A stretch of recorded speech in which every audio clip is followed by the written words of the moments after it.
now that I've finished replaying Metroid Prime and Metroid Prime 2, it's time to move on to the only game in this trilogy that I have not previously finished, being Metroid Prime 3 Corruption.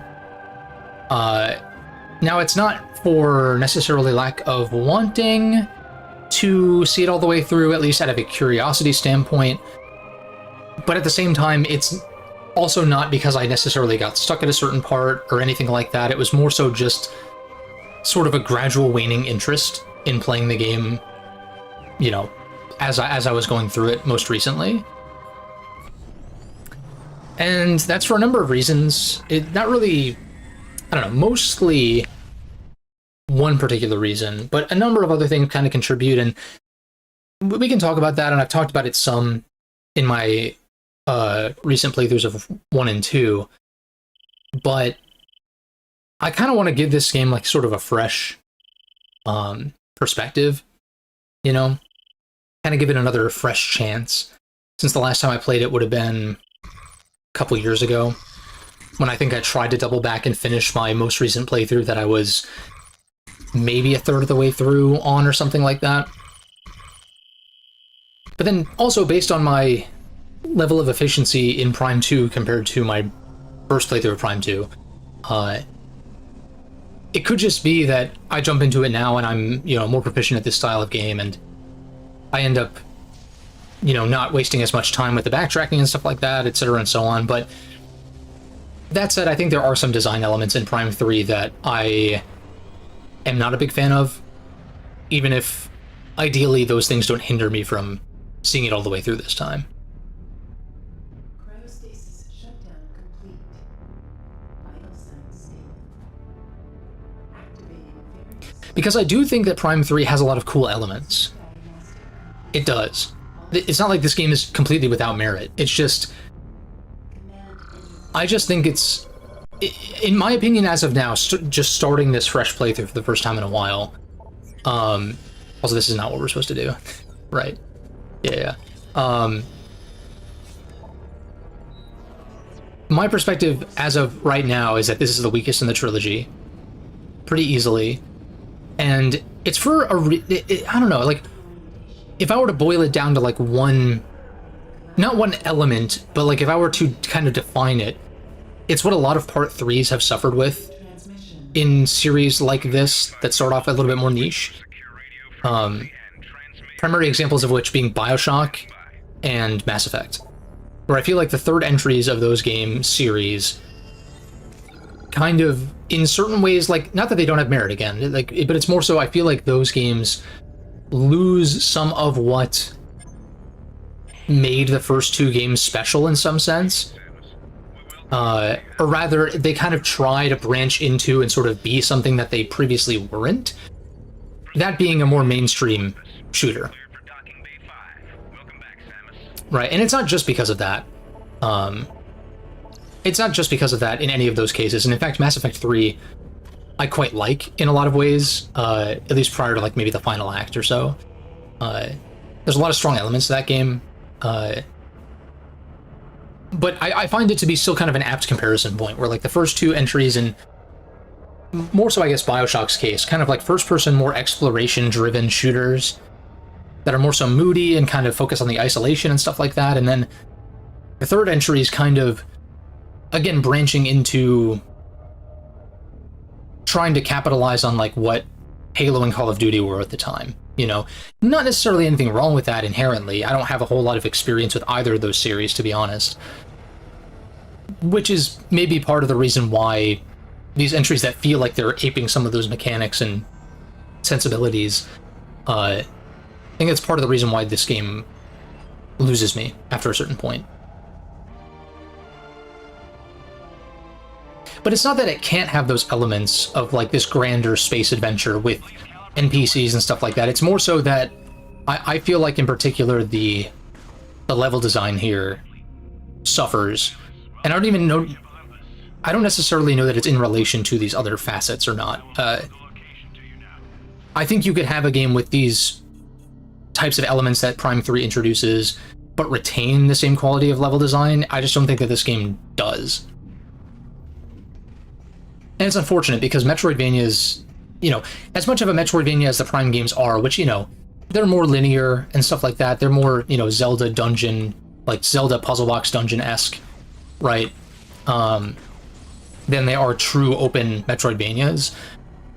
But even so, the genre kind of as a whole, like, is defined by level design much of the time. Like that, more so, I guess, with side-scrollers sort of in general, right? Side-scrollers and platformers, of which Metroidvanias are kind of a splinter of, right?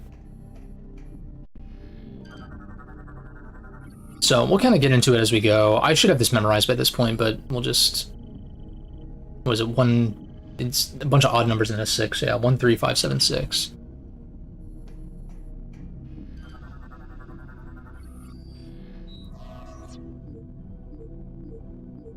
So, I don't know that I did the best job of explaining my stance on this game, but I don't know, I think the comparison to Mass Effect and, to a lesser extent Mass Effect, but more so with Bioshock, is, like, kind of how I feel. In a lot of ways. But it should seem obvious, because, you know, I'm an individual human being saying these things, but in my opinion, of course, like, obviously, I always find it funny when people take umbrage with that, where it's like, it's just like, yes, it is my opinion. Yeah, correct. That is how conveying thoughts and ideas is as an individual. Yes, thank you.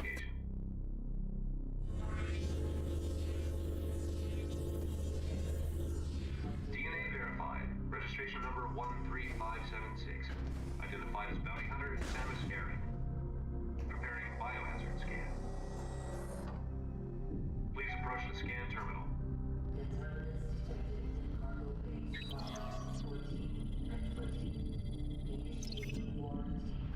Leader. Nice. Didn't pick up too many diseases off of a Torvus bog or anything. No hazardous material detected. Samus, you are cleared for the command bridge.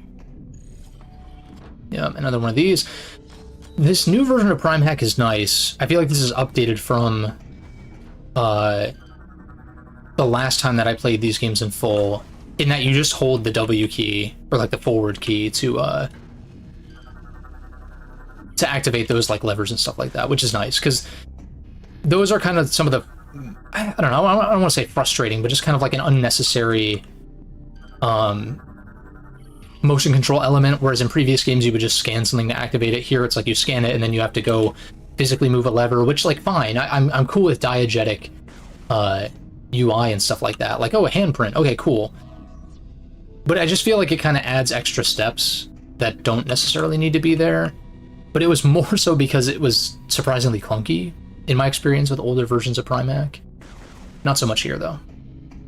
As unnecessary as I think the pulling the levers and shit are, it's like not that consequential. Yeah, you can scan the different types of NPCs for these little medals. For the Trilogy version, unlock concept art and bobbleheads and shit like that. Which is pretty neat, I suppose. The ones in green I've already scanned, so yeah. And I'm not going to get super carried away with the scanning here either, but it's like a fun little metagame, right? Admiral Dane has ordered me to remind you that suit maintenance and data backup should be done before the meeting. There's a recharge station at the other side of the walkway. Yeah. So we go, we heal up. Also, a fun thing here.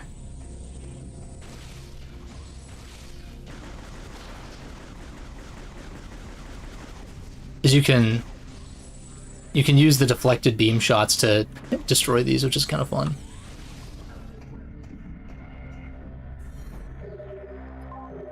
But yeah, I'm gonna try to, like, I don't know, I'm gonna try to relish in some of the combat improvements here, just in terms of, I don't know, I would say combat improvements, but, like, considering these games all play the same in the Trilogy version, maybe a little bit less so. You're good to go. But I don't know, like, just, I don't know, just the combat encounters with the grapple lasso and stuff like that, just kind of like trying to appreciate this game for us. Just scan these guys, god damn it. It's not a big deal. Get them later. I got gore already anyway.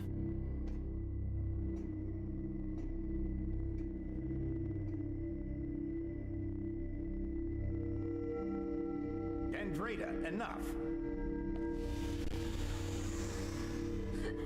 Looks like everyone's here now. Before I begin the briefing, let me introduce 242, the flagship's Aurora unit. An organic supercomputer. Fascinating. It's my understanding that the Galactic Federation's core network is comprised of such units. That is correct, Core. And we serve as the network's master control. However, currently the network is down. Wi-Fi's out. But necessary. You see, 7 days ago we discovered that all Aurora units were infected with an unknown virus. My thing with the Aurora units is like, is this really built up in the lore prior to this game? I don't, like, many universes are built upon retcons. Like, I think retcons tend to have a negative connotation associated with them, but it just means a retroactive continuity if you introduce a new element. It just needs to be smartly integrated, right? We were forced to bring the network down. And Fortunately, our scientists were quickly it's not like Metroid is really necessarily known for its storytelling in an overt sense, right? This game, and then especially obviously Other M infamously, kind of, you know, dipped their toe into that angle, but it didn't really land with folks, especially with Other M's case. Dread was more narrative focused, without many sacrifices. Like Fusion kind of tried to be, but I find, you know, you can hear more about that in my old Fusion video, which I think holds up in terms of my current opinions on that game. Unit 242 was the first AU to receive the vaccine. We were able to completely purge the But the interesting thing about these Aurora units is that, and I know I'm talking a lot during this cutscene, but it's because, you know, it's a stream, it's not like a no commentary run and everything like that. And I want to hash this out early. So, like, Aurora units are very Mother Brain-esque, so I wonder if the retcon is that Mother Brain was one of these that got corrupted and taken over by space pirates, or if these were inspired by Mother Brain, or like which kind of direction they took, right? I don't know my Mother Brain lore off the top of my head, Where did this virus in terms of where she originates, but The virus is of space pirate origin. 4 months ago, the GFS Valhalla went missing while on a training mission in the Klar Nebula. The ship's logs revealed that they were attacked by a space pirate raiding vessel. What is the logic in disrupting a Federation training mission? They're pirates. How could they resist a prize like that? That never would have happened if I'd been there. Then it's a shame you weren't. The pirates boarded the Valhalla and gained access to the ship's Aurora unit, 313. the thing that originated from the Chozo creating supercomputer brain. Okay, gotcha. That makes sense. A lot of early Metroid lore tends to stem from the Chozo anyway, so that makes sense. One thing that I also want to say in the lead up to Prime 4's release is, like, people act like Prime 4 and Miles McKenzie is the first iteration of, like, corny dialogue in this series. And it's like, dude, have you played Prime 3 before? Like I don't want to dog on it too much, because I think these bounty hunters are cool, pun and not intended, but whenever, like, Rundis has a cool design and stuff like that, and there's potential there, but, like, every time he opens his mouth, I'm just like, God, it is just, it's very of its era, right? It's very of its time, which can be charming. I grew up during this era too, obviously. I was like 11 when this game came out. But we're still vulnerable. If the pirates decide to launch a major offensive, we'd be hard pressed to defend ourselves. I think you're kind of spitting, honestly. I definitely agree. Online. People just want to dogpile on shit We need you to for the sake of it, which is each of the annoying. in this system. I usually keep my gaze away from that kind of stuff. I don't really mess with social media, like, really at all. I'm, like, a little bit personally, sure, with people I actually know in person, but, like, We'd also in terms of games discourse and stuff, I mostly just hear it through the grapevine. the area. You need to know what they're up to. But it's still just like, I don't know. Condition red. I try to ignore it, and for the most part, but I still can't help but poke fun, right? Condition red. Sir, a space pirate attack fleet has just warped out of some sort of wormhole. They're also And I'm still excited for Prime 4. I've said it several times throughout these playthroughs, but They're targeting the planetary defense. at the same time, Get down to the planet and aid the ground troops. Stop those pirates from disabling the defense system. Go. At the same time, I feel like I have my expectations in check just because Prime 3 is not really my cup of tea. And granted, it's basically a totally different studio these days anyway, regardless of whether they, you know, because this was by and large the same studio that made Prime 1 and 2, and it just didn't stick the landing for me. So like, you know, this newer, younger studio, I would assume, or maybe not even younger, but like just like a new, whatever Retro Studios is now, right? Get to your ship. We need you down on the planet. Until we get the fleet in formation.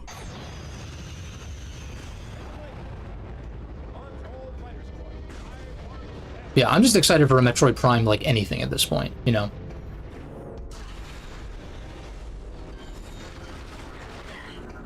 Get my scan, get my little artifact thingy. Do I have missiles? No. Why do I not have missiles? Yeah, so it's been a minute since I played through this intro.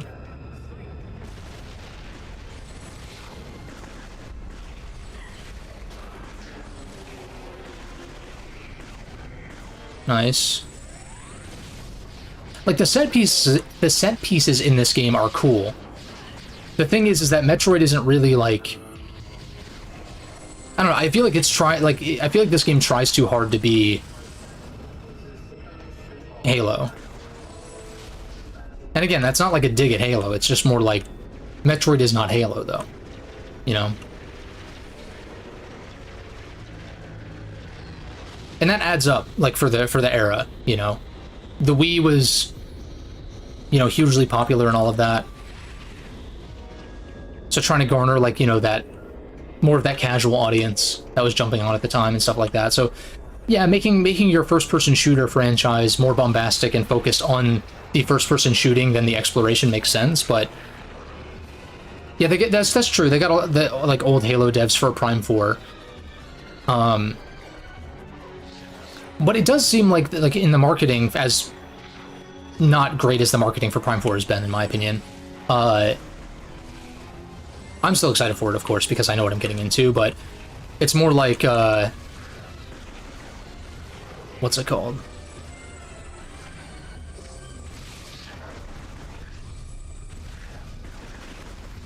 It seems like they're focusing in more on, like, the exploration side of things. As dumb as it is to market your game by saying Samus can open doors with her psychic powers, it's like, well, the fact that they're focusing on that means that it is indeed a Metroid game where you're getting new powers to open different kinds of doors, right? Whether it's a literal door or not. That's what the genre's all about, after all. Oh, this is not a morph ball thing. I don't know why I thought it was. Oh, it's the canister, yeah.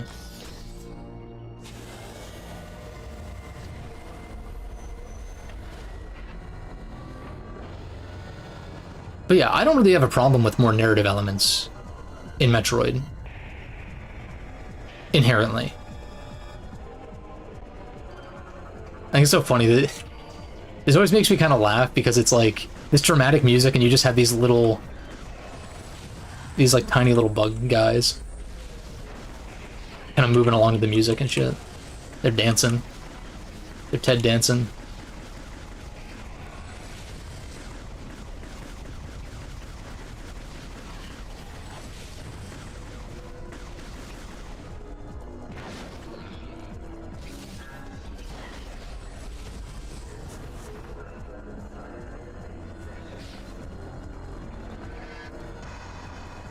Oh, is this... Oh yeah, there's a way out this way.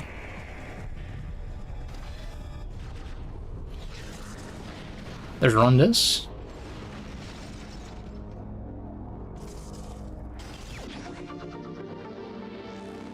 Psychic stuff is whatever. Skeptical... Yeah, I think that's fair. Yeah. I think, I would kind of agree. I don't mind there being companion characters and stuff like that, especially if it's not the same companion the entire time, right? Because who knows what they're going to do with them? It's like some might get killed off, some, you know, like, we just don't know, right? But yeah, in terms of the exploration side of things, I really think that the bike stuff is just going to be like a Hyrule Field, you know, or a Temple Grounds, right? Like, it's just going to be your hub area to go off to the branching different areas.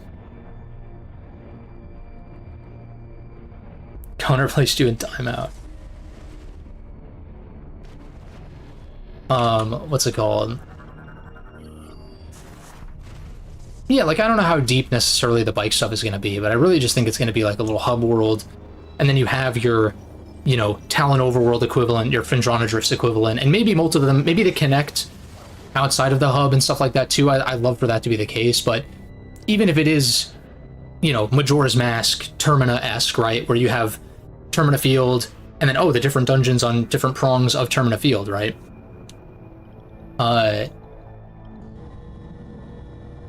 It's like, that's what it seems like to me. It's just leaning into the Zelda, the old school Zelda inspirations, like, even more, in terms of, structure is what it seems like. So instead of having like and maybe even instead of having a bunch of like extra loading screens, right? They can load stuff as you're riding in the motorcycle and stuff like that. And I know those are the same kinds of things that don't tend to age as well in the long run when you get on systems that have SSDs and shit like that. It's very, you know, it's akin to like the shimmying sections in fucking God of War and stuff like that, right? It's like, yeah, that made sense for the time, but it's like now that PS5 is a thing, PCs have been, you know, playing with SSDs for longer than that, but it's like now it just becomes a redundant thing where it's like, well, you don't actually need these shimmying sections for loading times because it's on an SSD now, and so it's just like kind of this extra annoyance that is not needed, as opposed to a regular loading screen, in which case, if you're running a game with regular loading screens off an SSD, it just means the loading screens are really quick. So it's one of those things, and I wonder if that's kind of their answer. And I think riding around on a bike and like fucking around that way, even if it is kind of shallow, I think it's more interesting than holding forward through a shimmying section. So like, I don't know that instills much confidence, but you know, it's something, right?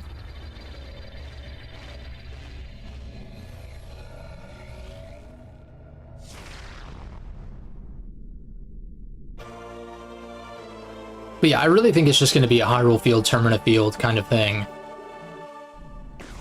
And I'm not necessarily saying that that's going to click with the audience that they're maybe trying to capture with the Switch's install base and all of that, but at the same time, I don't really care about that as long as it does well enough to warrant more. You know, like, I really don't... The obsession with, oh, my favorite game sold X number of copies, it's like, dude, who... Like, why do you care beyond...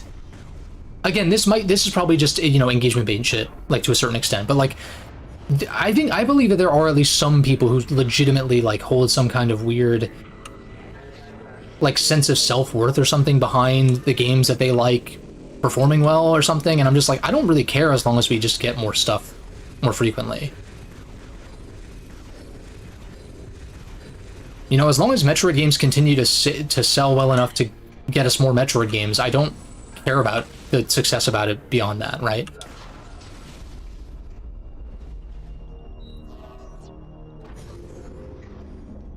Like, I don't need everyone and their mother to go out and buy the next Metroid game. Like, it just doesn't make sense, too. Right?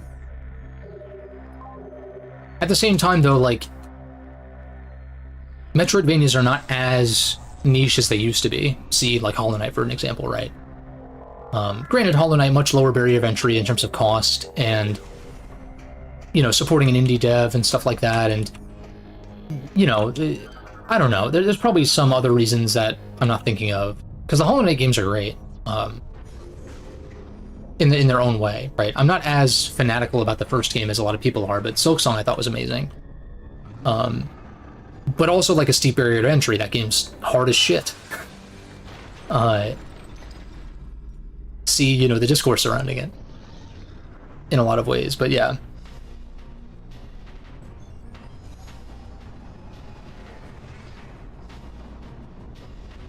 But that also comes back to my point that I was saying earlier about the Prime games. Like, yes, they're Metroidvanias, I guess, technically, but, like, there's not really a non-linearity sequence-breaking side of things, per se. And even if there are those elements, it's mostly speedrunner tech, as opposed to something that feels more intentionally baked in. like with Super Metroid and stuff like that, there are very clearly, and Zero Mission and Dread in particular, there are very clearly like parts of those games that feel intentionally designed to be skipped or to be done out of order, whereas the Prime games are not that flexible. Oh shit, I forget what you're supposed to do here. I think you just shoot him back. Yeah, okay.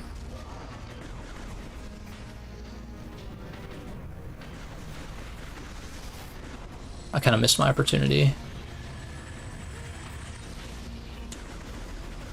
Yeah, and there's a lot more focus on free aim here because that was actually a thing in the original release, whereas Prime 1 and 2, free aim was not really something that was super reliable with the original control scheme, as far as I understand.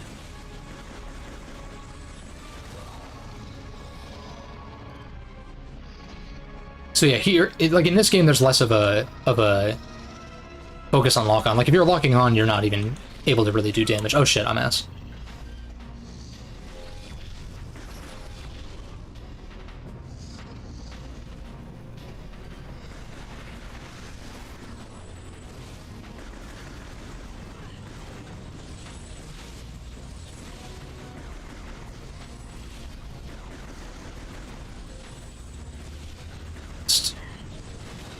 There we go. I can probably damage boost through more than I think I can. So I want to watch out for the red, so that I don't tank damage that I don't need to. Yeah. Oh, okay, it homes in, okay.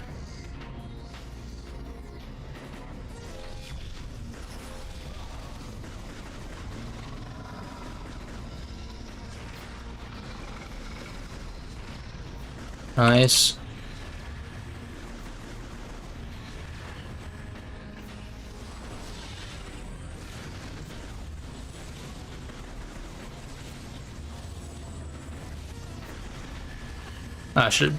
I keep accidentally strafing when I mean to jump.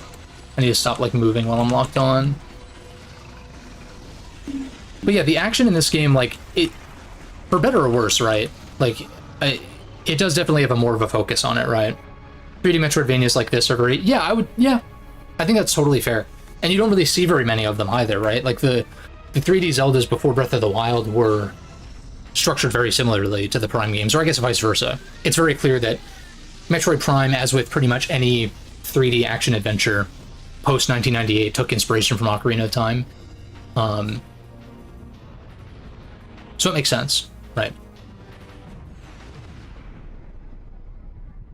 And so that's also like part of the exciting prospect of Prime 4 is just to get like another 3D Zelda game in that style, kind of, even though it's Metroid, but like, you know, another game in that style.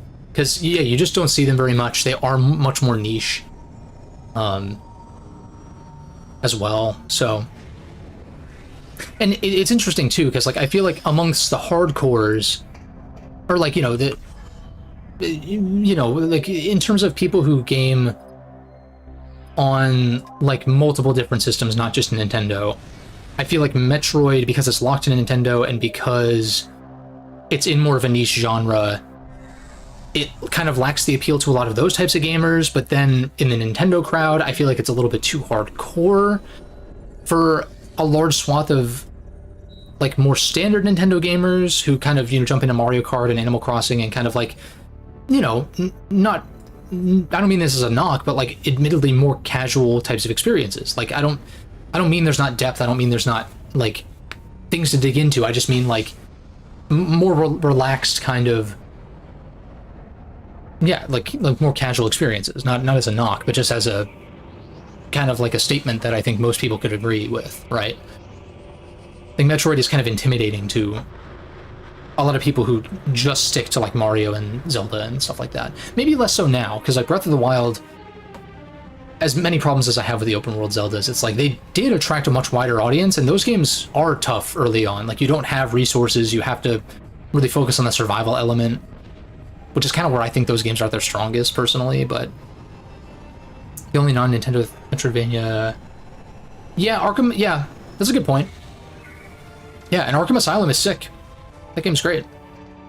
I think it kind of falls apart in the last act, but that's because in the last act, it leans away from the Metroidvania elements and is more so fight a bunch of big guys back to back, you know? Knocked out our generators and disabled the planetary defense system.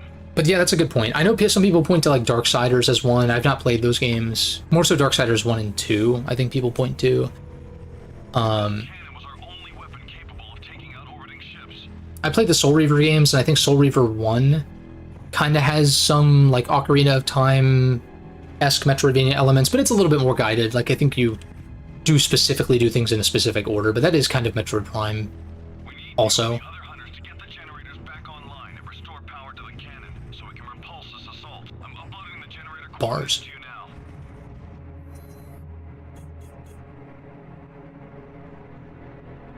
Yeah, and so let's remind ourselves here. So the hint system that is universal across the entire trilogy when you turn that on or off. Let's just double check real quick. Hint system off. Okay, yeah, it's off. Okay, if you say the hint system's off,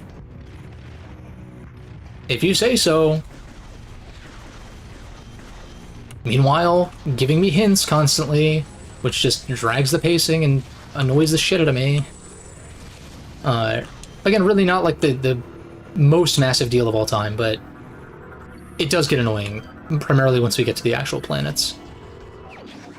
Got the grapple lasso for free, which is pretty fun.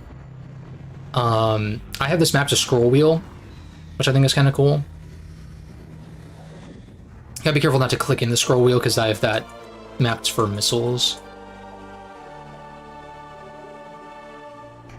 But yeah, let's see here. Let's see if this functions the way that I think it will. But yeah, I can't wait for the fucking Aurora unit to tell me that I can't go somewhere when it's very clear I can't go somewhere. Or to like point me in the direction of where I'm supposed to go when I like explicitly don't want that. I think the hint, like, I think having a hit system as an optional thing is great for players who don't want to wander around and get lost and shit like that. But for someone who I would say is, you know, very experienced with this style of game, I don't really want to be told where to go. It kind of like loses some of the appeal in my opinion.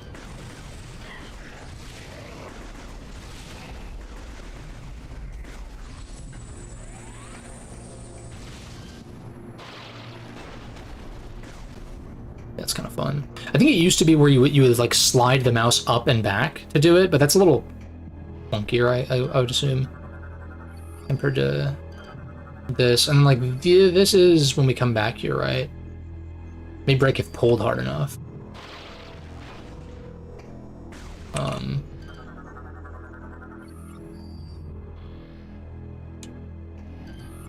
Eliminate enemy presence to restore enemy presence. This is like with the heat beam or whatever they call it that you'd get later on. Did I scan these already? No.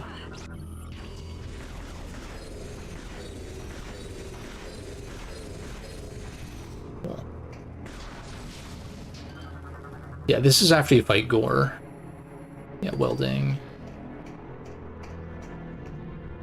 So eliminate enemy presence. Okay, I don't. Then chamber is locked. Use manual override to over.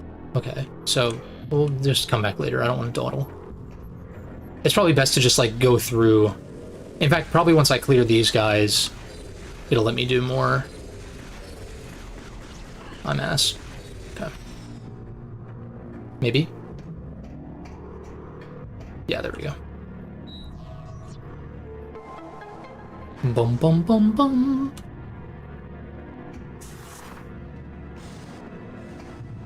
Uh-huh.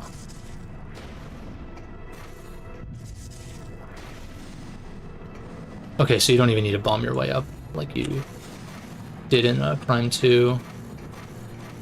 So bless up for Spring Ball. I've nothing approved, so I'm not opposed to using Spring Ball. In fact, I think you normally just have Spring Ball, I think, in this game, whereas Prime 1 and 2, you get it once you get bombs in the trilogy version specifically, but it like wasn't a thing back in the day.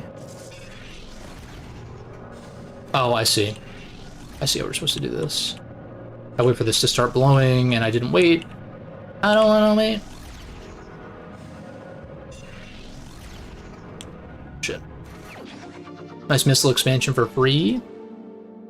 Watching your playthrough is an excuse to not to play these games before Prime 4. No, that's totally fair. It's a great time to clear the backlog. I feel like not much is really coming out the rest of the year, to be honest. The next thing on my wish list release date wise is DQ7 remake in February. So there's some stuff like Octopath Zero and stuff like I don't really care about Octopath personally, but there's like some stuff. But yeah, Prime 4, I guess besides Prime 4, I mean,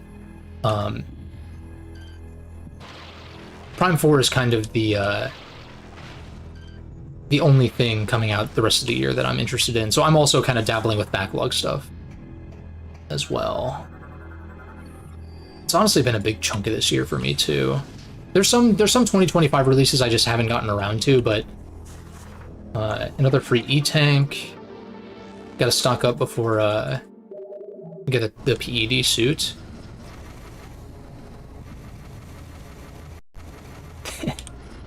It's kind of fun spamming the spring ball and all that.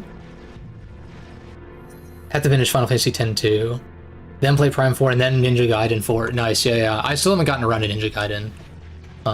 I will at some point. I'm excited to play it. What I'm really excited to play though is FF Tactics, because I've not really played much of that game in the past, and I'm very excited to play the remaster or whatever.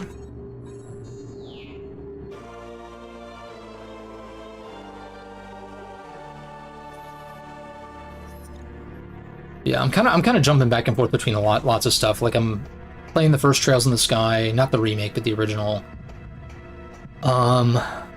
Started Valkyria Chronicles for the first time.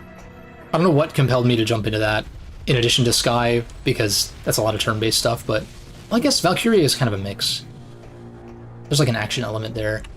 And then I'm also playing Lost Judgment, so I'm kind of jumping around between a bunch of different shit right now. But honestly, the most exciting thing that I'm playing right now is the Prime games on stream. And that's not a knock against those other games I just named that I am playing off stream, but yeah. Yeah, Hades 2 is great.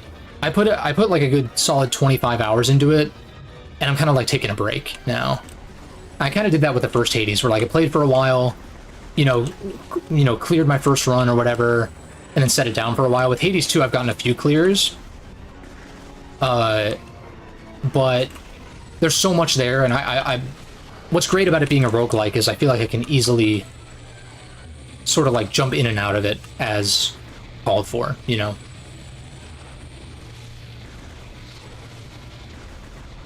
Oh, the shielded guys, right? Yeah. Definitely loses some impact without the motion controls, I would say. It's kind of like with Skyward Sword, where I feel like a lot of the ancillary motion control stuff in like this game and Skyward Sword I find to be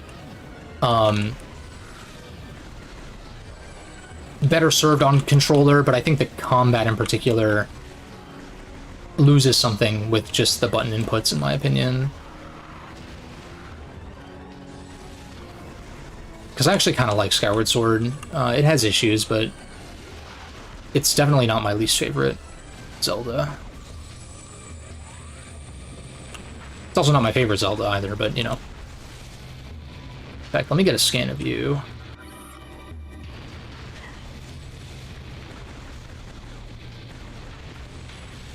Okay, so it's specifically vulnerable on this little front plate.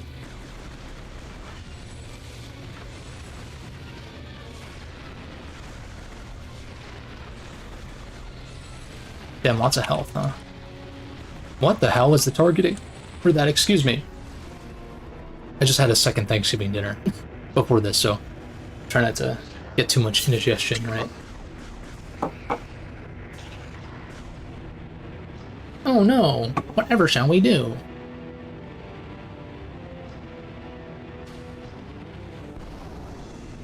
Oh, it's Rundus. He's so cool.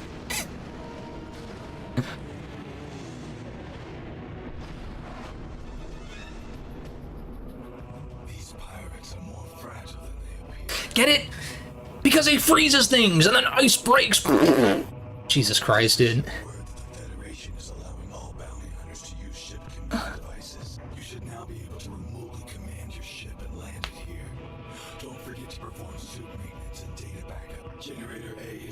through those doors. While you head that way, I'll activate the generator on the west side. Between the two of us, this should be a breeze. A breeze! Get it? Because he has ice powers.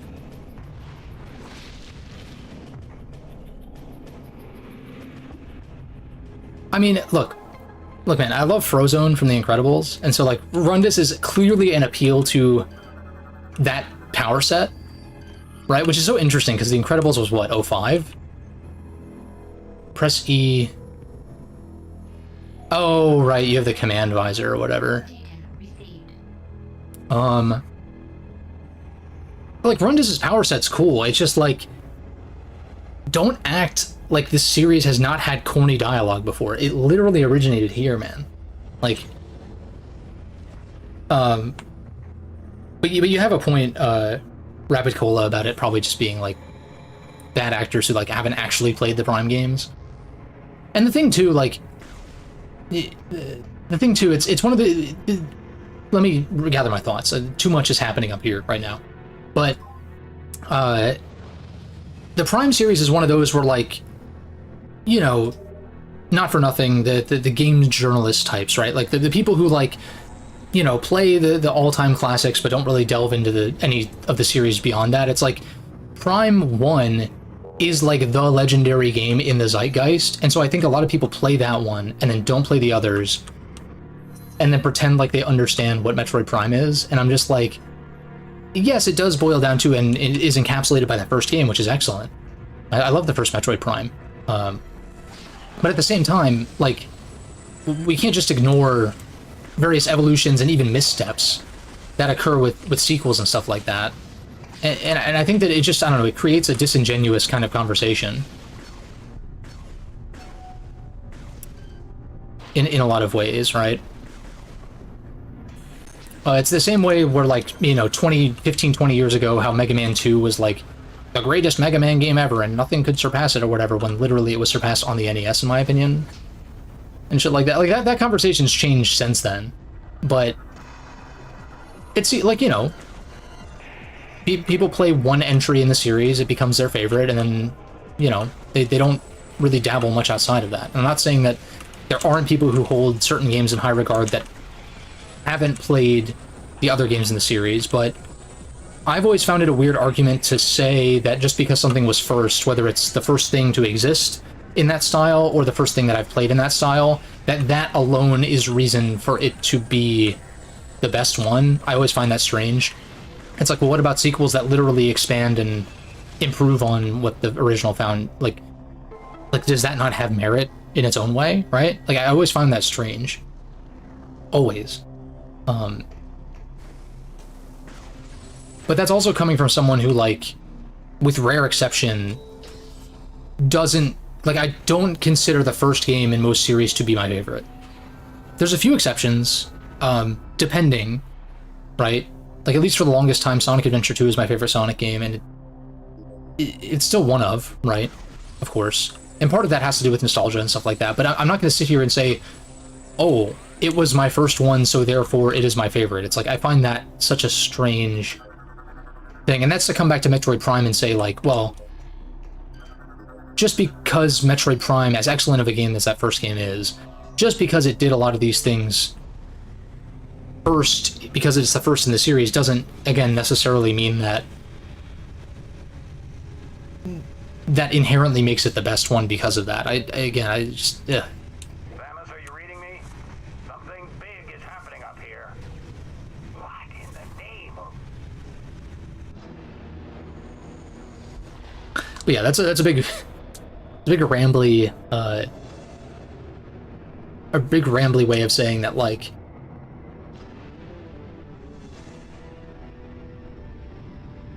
what's it called? Prime 3 took some,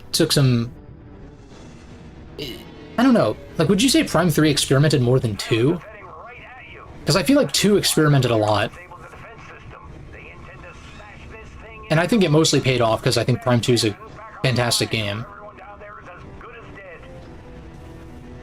Which way am I supposed to go? Is it through one of these tubes? Maybe I can bomb these?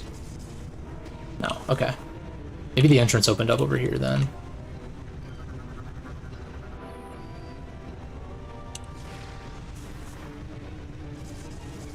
No, there's some way to... What did this say? Unit is operating at peak efficiency. I think it's here, isn't it?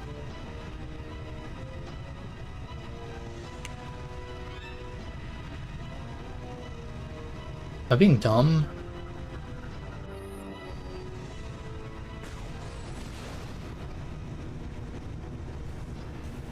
I did activate this, right? Yeah, I did.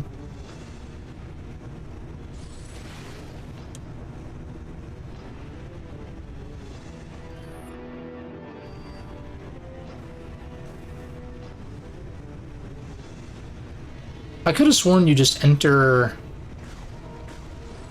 through one of these things. I'm being so stupid right now, and I know that, but...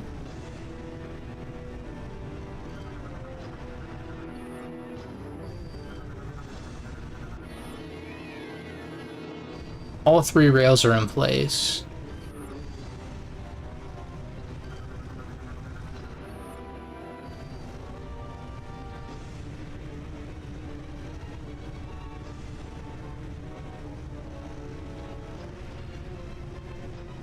This is not what I mean when I talk about level design. That comes later, so I'm not trying to be like...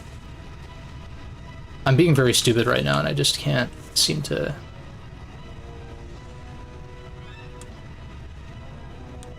figure out what the deal is. And are unable to be used again.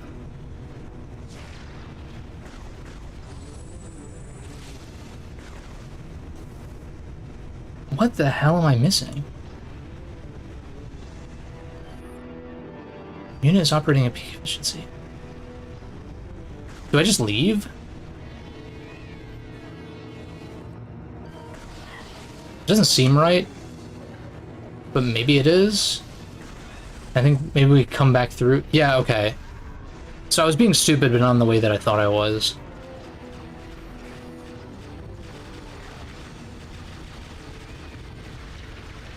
Again, this is the Prime game that I'm like least familiar with. I've played through this opening a few times, but that's scattered across like the past 20 years, basically.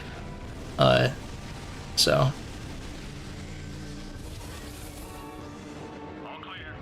There's going to be more moments where I end up wasting time than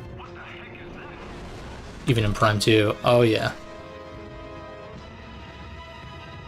I will say the Ridley fight here is pretty sick. Like, as much as Metroid is typically not about set pieces, I do like this set piece a lot as an intro.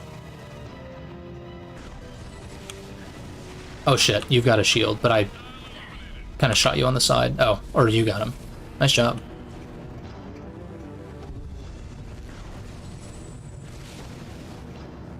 And yeah, I think, like,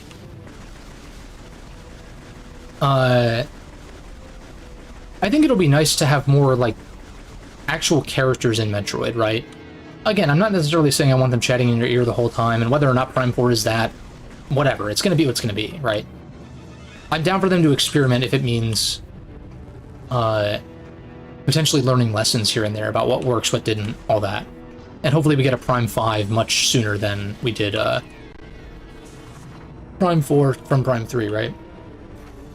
But Metroid is lacking a lot in the character department. There's just not... Like, aside from Samus, it's like, Ridley's barely a character. He's a dragon, you know?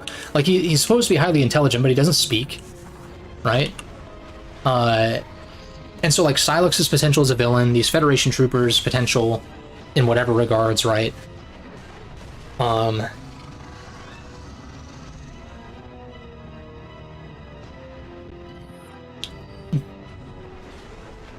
And so I appreciate the strides that Prime 3 tried to take in this regard, even though I don't think it necessarily works in the long run, because you barely get to know these guys and then they turn against you and shit like that. But we'll...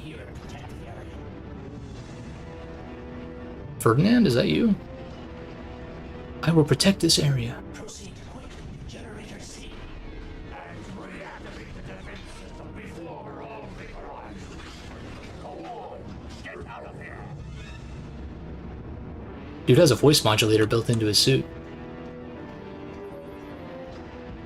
Our scans of the meteor have detected massive quantities of phasor.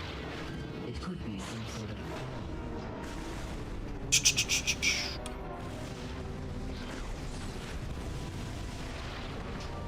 Oh, nice. Oh, that's like ice missiles, I guess? I forgot that you can actually come back here later. I always think that this is like a one-time area.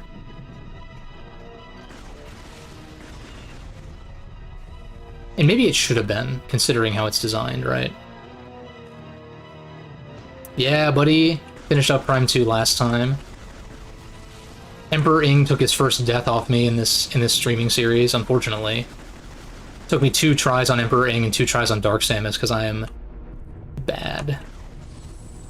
Now, Emperor Ing, that actually is a tough fight. Dark Samus I was not playing very well to start, and it took me a while to figure it out, but yeah. Didn't die to Boost Guardian or anything like that, though, which I'm pretty proud of. Or Quadraxis or anything like that either. Okay. Nothing in here. I gotta stop trying to explore, just because we are, even though you can come back here, we are in the tutorial phase and all that. It was fun, though. I mean, I still think, even if there's some hit detection stuff with Emperor Ing that I think is a little wonky, I still think it is a great fight overall. Which way am I going? Oh, I like totally missed that door on the lower end over here. Yeah, Dark Samus, there's just a lot of downtime that I'm not a fan of. Like, even if you're able to dodge everything...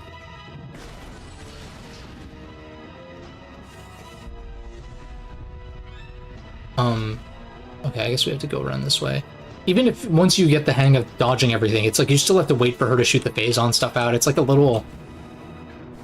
It's not the greatest fight design-wise, in my opinion.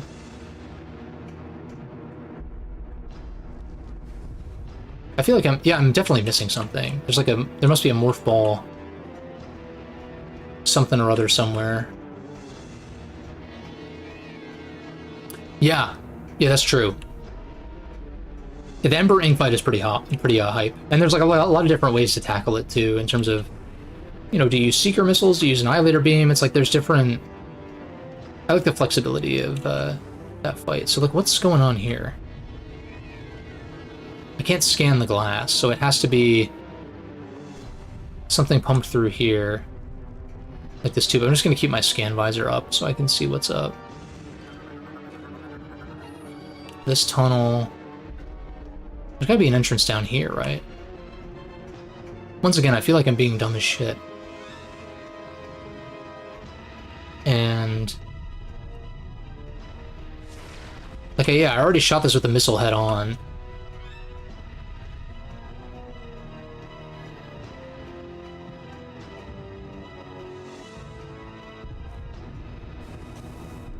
I see something on that side.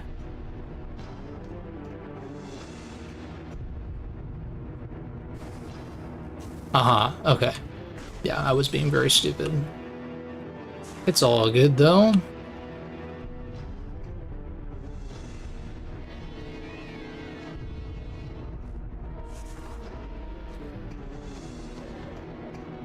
The meteor will enter the planet's atmosphere soon. There is no time to lose. Thank you for interrupting my ability to scan. That was definitely worth it. That's my big thing with the Aurora unit talk, is like... I'm like, why do you have to...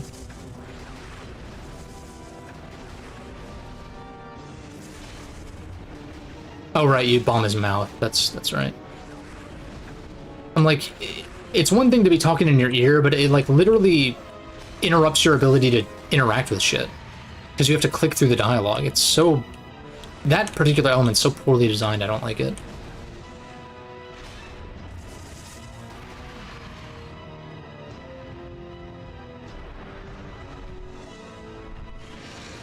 Because, yeah, beyond the level design issues that I have with this game, it's mostly a lot of little things that kind of stack up beyond that.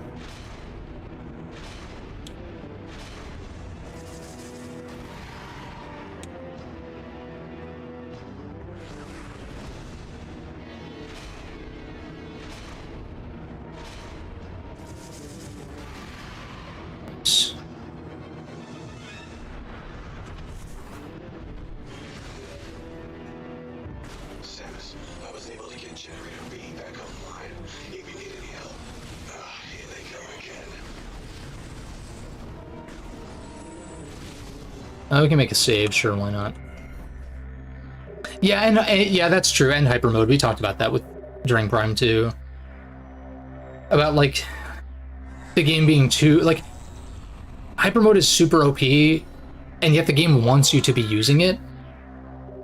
And so like a Metroid game wanting you to be OP pretty much from the jump is just like not what I think is the appeal of Metroid from a combat gameplay sense. It's about growing stronger and stronger and kind of the game leveraging the additional tools in your arsenal as you go. Whereas this game, it's like they dump hyper mode on you right after this sequence. And yeah, it's busted, but also if you don't use it, like if you go out of your way to not use it, first of all, I think you have to use it in certain boss fights, but it also just makes the fights spongier than they need to be, which is kind of a thing in Metroid Prime to begin with. The machines aren't my thing either, so I'll let you get this generator back online. Thanks, Sammy. The foreshadowing with the musical theme there.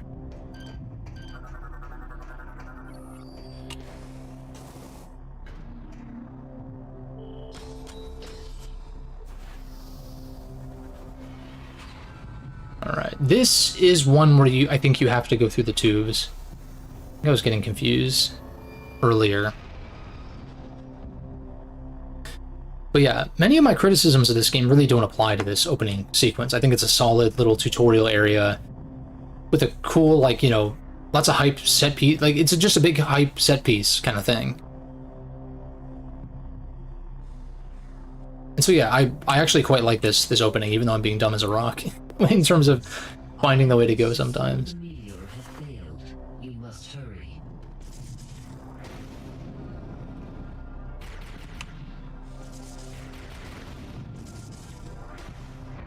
Bum bum bum bum. Oh, no jingle?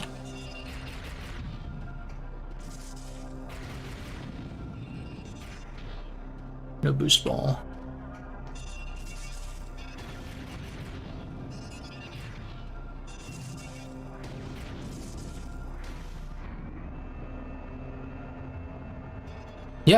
Yeah, it is a great introduction. But at the same time, yeah, like I feel like this game's cracks, in my opinion, what I deem to be cracks and flaws, is they start to show once you get to Brio.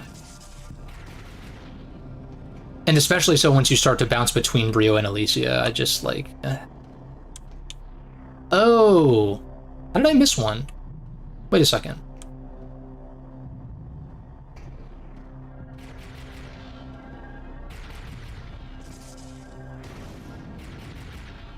Is there a way to go even higher here?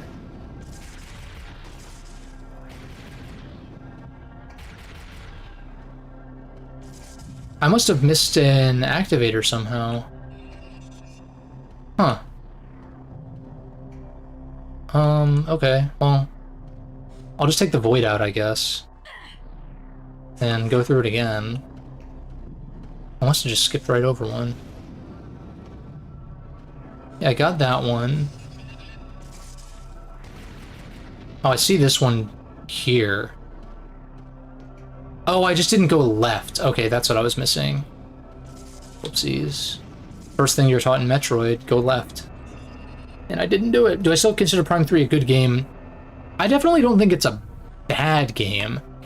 But it's also hard for, it's kind of hard for me to like make a judgment value like that without having seen it all the way through. It's a good question though. Like I actually kind of meant to lead the stream kind of with that, where like I don't even really know what I consider this game to be ultimately, because again, I don't think it's a bad game. It's still easily my least favorite of the three, at least as of now, and by virtue of that, probably one of my least favorite Metroid games. But like, there's still a lot that is really cool about it that some of the earlier titles might be lacking, and so it's like there's pros and cons, you know.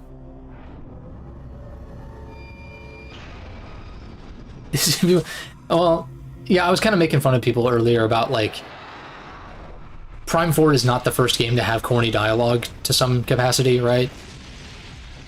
and the people acting like it's a new thing. Like, I know it's like, it's PTSD from Other M, like, I get it. But at the same time, this game started it. And it could have ended it.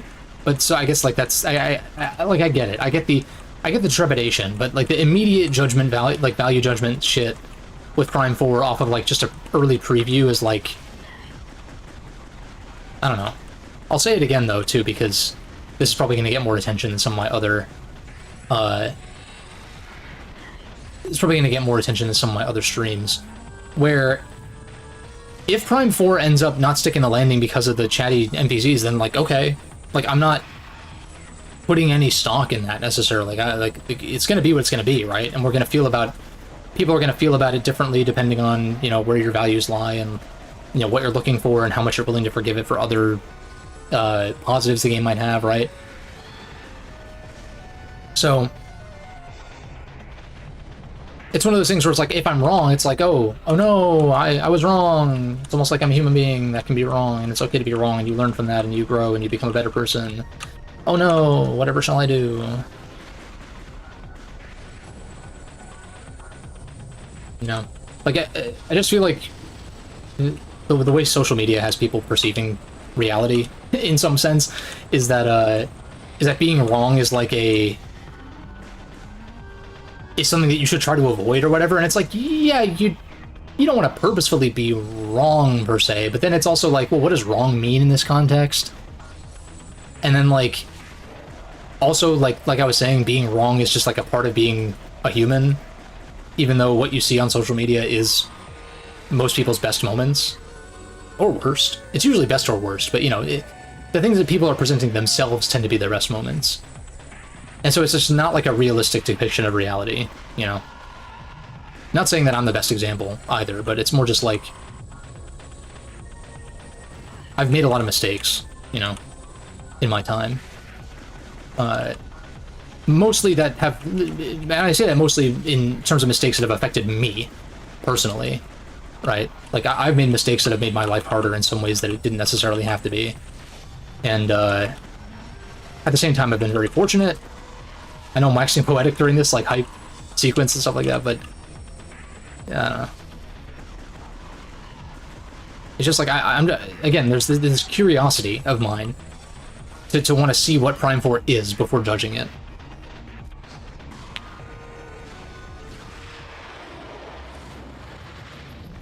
This is biggest expectation. Yeah, I agree. I think we talked about this a little bit, where, like, Sylux is the biggest potential... he's the biggest potential villain in Metroid history, just because he could be an actual character. You know, I don't necessarily want the whole tragic backstory thing. Oh, get it? Because he has ice powers! Woo. Wow! Grade A writing right here, guys. The ice guy says it's a little too hot. Do you get it? Do you get it? Alright, I'm definitely... I'm poking fun, but, like... it's still like, dude, come on with this shit. I love my early 2000s, mid 2000s edgy characters. I love my Sasuke's and, you know, the Sasuke archetype and shit like that, sure. But, like, at the same time, come on now. So is one of these open now? No, wait. I actually saved that somehow. Yes, I activated this. No, that's pretty hype though. I do think the voice acting, like, he does a good job. Like, I'm not dogging on, like, the performance necessarily. It's more just like that dialogue though is like, it's like, how many ice puns can we squeeze into this guy's, like, limited runtime, right? But at the same time, it's like, well, if that's this character's personality, it's their personality, right? So it's like, expecting every character to appeal to every person's sensibilities is, I think, silly. And I'm not saying that it can't get on people's nerves. It gets on my nerves, even though it's clearly intentional. But it's kind of the same thing that I've talked about with, like, a character like Futaba from Persona 5 or something comes to mind, where it's like she talks in a very specifically terminally online way from a very specific era. And I understand why that doesn't age well in certain people's minds, and I'm not going to sit here and say that I necessarily enjoy those moments, but it is fitting for the character. And I think that in some cases is more important than necessarily appealing to the broadest possible demographic, I guess.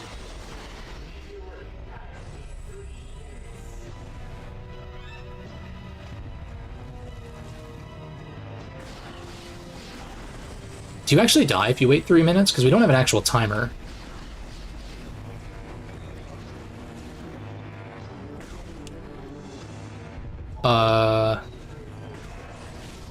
Let's see.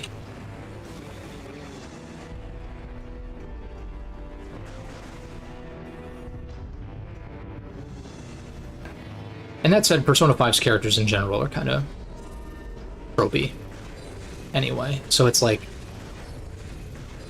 you know, that's just kind of the style of that game. Not saying it's necessarily a good or bad thing, but it just kind of is what it is. Oh, is this my way out? No, that's locked. Oh, shit. And I guess they're going with the more diegetic, like even more diegetic UI in this regard. Instead of putting a timer on your screen, you're having to rely on like the announcements from the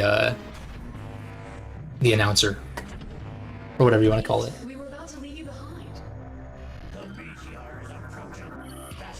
Good scans of Rondus and Andreda now. If we don't make it to the top in time, we can kiss this planet goodbye. Relax, we're the good guys. Justice will prevail and all that stuff. Right, Samus? Like, what is this guy on, man? What is this guy on? Every time Rondus speaks, I want to roll my eyes, but I know it's of the era. Again, like I said, I can appreciate this style of writing. It's just like not something that I think is particularly compelling. Dark Samus looks so cool in this game, though. I like the redesign. Little mini boss fight would have been cool here.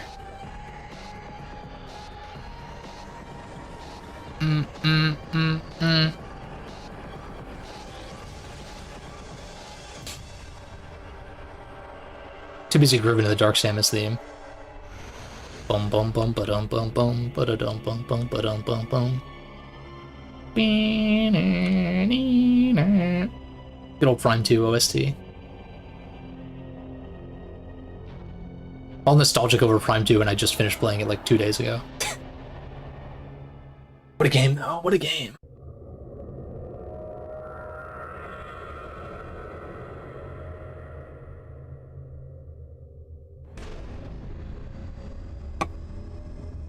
Yeah, I'm vibing. Meanwhile, everyone else is getting taken out.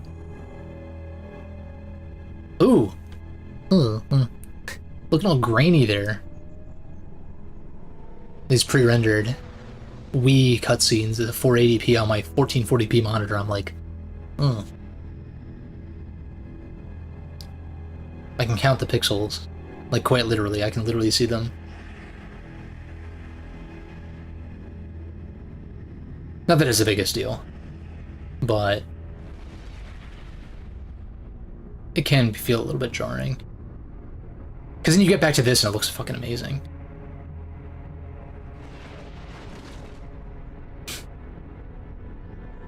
Does the Family Guy...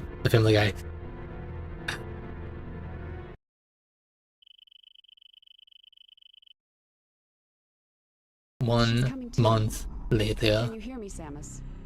No. Vital Whoa. signs are stable. Welcome back, Samus.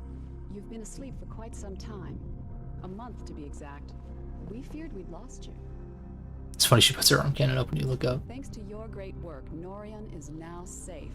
At the end of the battle, we found you and the other hunters all unconscious. Our medical examinations then yielded surprising results. Your bodies are now, somehow, self-generating Phazon. What's even stranger is that there are no negative effects to your health. This led us to investigate if we could make effective use of this Phazon. Prime 4 is not supposed to have Phazon in it, right? Isn't this like the end of the Phazon like arc?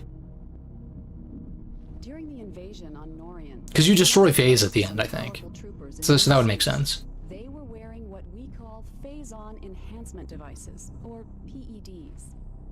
We integrated this same phase-on enhancement device into your armor while repairing your damaged bodysuit. Okay. Good. They're moving on from Phase On, which is good. And I'm assuming, I don't know if it's confirmed, but I'm assuming it's still before Metroid 2, right? Like, it's still or during this, like, Prime arc in between Metroid 1 and 2. Maybe we don't know for sure, but, like, at the same time, you know, if Silex was around during the other 2D entries, it's kind of like one of those things where, oh, well, why wouldn't he pop up? Or, like, I guess they could come up with any number of reasons for that, but I do find that angle interesting. Troopers wearing this device have phase-on pumped to their weapons from an external backpack. This gives them an extra boost in firepower. But in your case, think about it. With this phase-on coursing through your body, you can fuel the PED using your own internal energy. Pretty effective, don't you think? Why don't you try the PED? Because, like, I don't know, the time between Metroid 1 and 2 is so ambiguous, right? Whereas Metroid 2 and 3 are, like, completely, back to back. Like, right after Metroid 2, she takes the baby Metroid to Ceres Station, and the events of Super Metroid happen. And then there's a nondescript amount of time before fusion, from what I understand at least.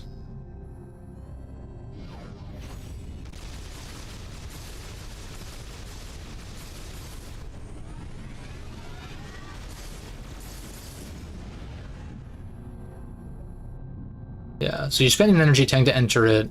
Recharging energy reserves. You must have noticed during this test that hypermode possesses devastating power. Over the past month, we've learned the hard way just how powerful our enemies are. To deal with them, you'll need the firepower of Yeah, I would believe it. I mean, it makes sense. of it. Speaking of make good use, like, they should make good use of that ambiguous timing between Metroid 1 and 2. Now that you are It also allows them to integrate Metroids still into the plot, Unit 242 because they're not extinct. there are many And they're obviously a part of the plot in, you know, 3, 4, and 5 to varying degrees, but command bridge. not in as much of a direct way, I guess. Well, just not as prominent, I suppose. You'd better get going. Um, Oh, and one more thing. After 25 seconds, the safety feature automatically ends hypermode. yeah.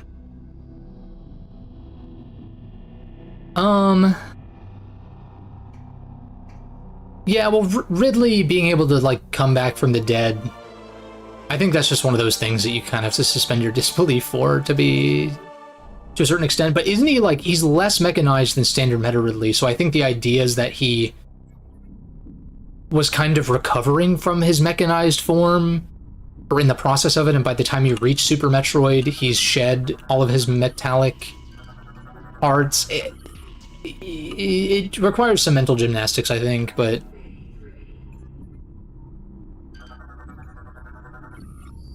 I don't know. And then you fight him as an X-Parasite in 4 when it's not really him, and then he's not in Dread. Thankfully. I mean, I like Ridley, but it's like, dude, we can't just rely on Ridley in every fucking game.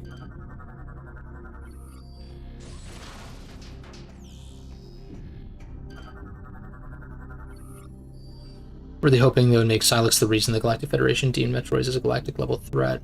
Yeah, it definitely could be. That definitely could be the angle they're taking. And whether or not Silex is going to build on his own trilogy or not, yeah, he could be the impetus for the Federation wanting to go wipe out SR-388. That's true. I think that would be kind of cool. Like, I don't know. I don't really have, like one particular conception as far as, like, what the Metroid story or timeline or lore should be. Like, I'm kind of down for them to be a little more experimental in that regard, I guess. Yeah, and I think, like, I talked about it in my Samus Returns video from forever ago, but, like, I do think shoehorning him into the Metroid 2 remake into Samus Returns, I think was, you know, it feels forced and stuff like that, but at the same time, it had been a while since Metroid really was, you know, in its prime, so to speak. So, like, I think it was fitting. You know, after Federation Force and Other M, I think... Am I supposed to go back in here? I think after Federation Force and Other M... I mean, it had been 10 years since Prime 3. So I think bringing Ridley back as kind of a return to form was, like, made sense. Even though, again, it doesn't really make sense from, like, a narrative standpoint as much. But the fight was fun. Thought it was cool. Samus, you made it. Glad to hear you're feeling better. Yeah, for sure. Enter the AU chamber. Please proceed through these doors and up the lift. And I'm definitely someone who leans towards sci-fi more than I do fantasy. So I think that, like, it increases my level of interest in what goes on here. Whereas, like, Clearance confirmed, Chief. I'm like, I would consider myself at this point to be kind of an old school Legend of Zelda fan. I mean, I jumped on during the GBA era, but, you know, I've been playing Zelda games for over 20 years at this point. Since I played A Link to the Past on GBA. But at the same time, I don't really give a rat's ass about the timeline or, like, how things fit together beyond, like, the direct sequels, really. Yeah, that's true. Yeah, I definitely can see that. How, and really, like, Samus Returns was a great testing ground for things that would be fleshed out and refined in Dread. And we got a game as amazing as Dread because Samus Returns exists. What's up, Space Cowboy? Good to see you popping in. Warhammer 40k over Warhammer Fantasy, fair enough. That's a universe I've not really delved into, but Pirate invasion of Noria. It was confirmed that 2 nearby planets were similar yeah, I tend to lean when it comes to fantasy. I tend to like when there is a this is a Super Metroid theme. When there is an element of, like, technology involved in, like, the fantasy setting, or when there's more of a focus on, like, magic and or tech, or the combination of the two, as seen in Final Fantasy VI, for instance. These leviathans have impacted and embedded themselves deep into each planet, spreading a virulent phazon carried inside their bodies. Yeah, I agree. That's my big thing. I talked about this pretty extensively in previous streams, but, like, yeah, the structure of Metroid 2 and just, like, what Metroid 2 is just not really my cup of tea. And so, like, it doesn't matter how you remake it. It just, like, just that structure and, like, that, the setup is cool, the premise of the plot and stuff, and the way things go is cool. It's just, like, that structure just lends itself to, yeah, repetition in kind of a negative way in terms of fighting a bunch of alpha Metroids. The later variants are very fun to fight, but it takes a while to get there, you know? And you can see some of that kind of residual in Dread with the Chozo soldiers, or whatever they're called, where you fight, like, multiple of them in, like, the last act of the game. Like you, they were outfitted with PED devices in order to confront this new threat. We lost contact with all of them 7 days ago. In their absence, we need you to travel to these planets and finish their missions. The closest planet is Brio. This will please be on the lookout for any clues that might help us understand what happened to Runners. Good luck. Where's this stop and go? Yeah. Yeah, the counter system was clunky. Enemies were spongy if you didn't counter, but you had to stand still, and that's why it was amazing. Like, Dread showed so well, especially if you were someone who played Samus Returns. You saw her do, like, the I don't know what you would call it exactly, but the melee counter, like, in motion, and it's more reliable, and enemies aren't as spongy if you don't use it. But, like, God, Dread is so fucking good, dude. I'm so excited for whatever Metroid 6 turns out to be. Like, I really hope something like that is in the works. I really do.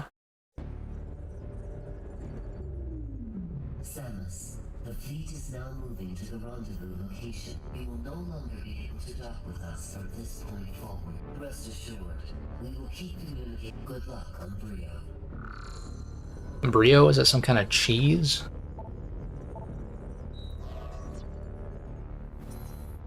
Look at this cheese planet.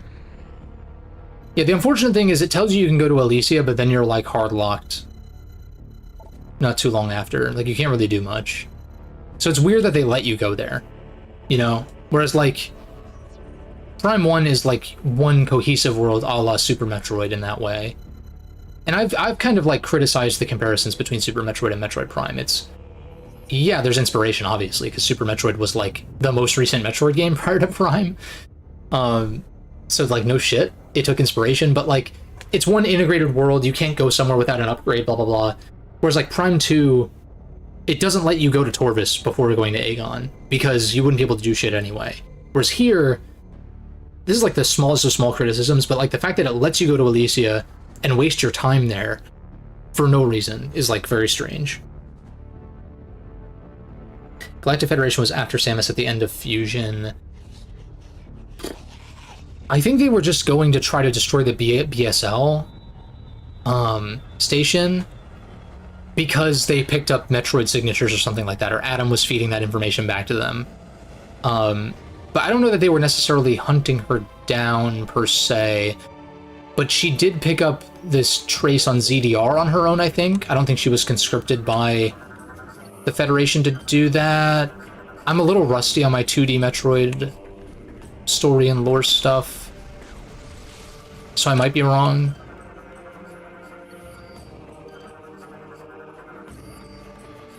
Alright. I mean, I'm sure that the Federation would love to do experiments on her in terms of her Metroid DNA and shit like that. By an energy shield. You will not be able to reach it with that barrier. Okay, so I can still... The fact that I have to tab through this dialogue is really... Determine how the shield you are near the wreckage. If you can use the satellite upgrade Okay. to receive the Like, it should just auto-go. Like, why are you making me click through this? So that I can keep moving, you know, a la Bioshock dialogue, or audio logs. Then again, Bioshock came out the same year as this. Then again, System Shock 2 did the audio log thing first, I think. I still haven't played that game, I need to. Because I love System Shock, the remake that they did of the first game.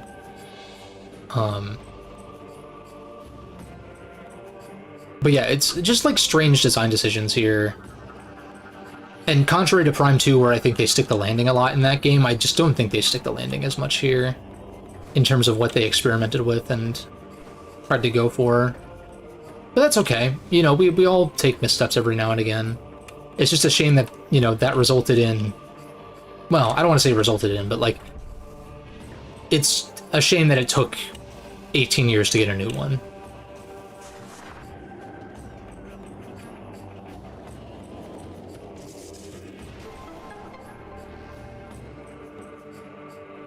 Interesting. Like Metal Gear Codec-esque, I suppose? That's kind of like your hint system, I guess, is you can contact... You can reach out to the various Federation troopers if you're interested to learn more. I think that's interesting. Again, I don't think that Miles McKenzie was necessarily the greatest one to lead with, but... Let's see if I can get a scan.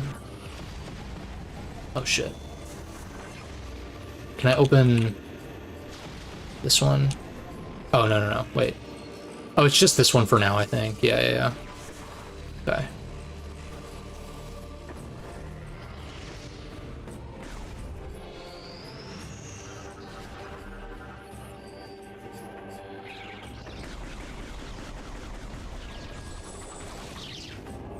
Yeah, it's like, okay, we can't go this way. Cool. Need to grapple. Surprised that Aurora unit didn't say anything about that.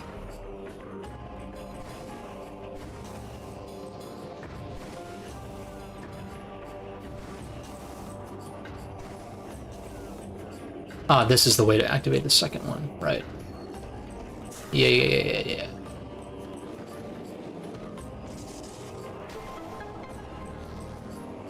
Yeah, I mean, I guess we'll see how he's implemented truly.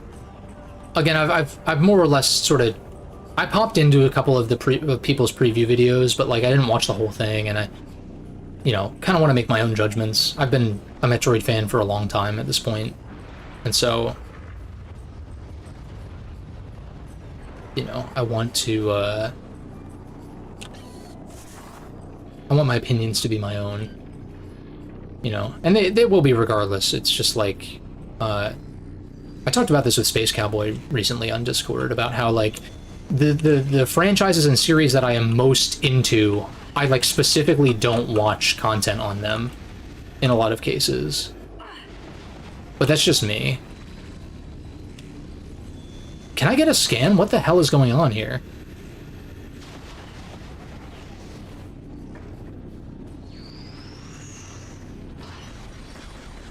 Oh my god.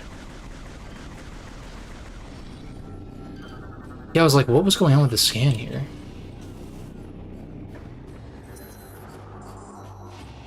Oh, the zoom is like a lot faster now.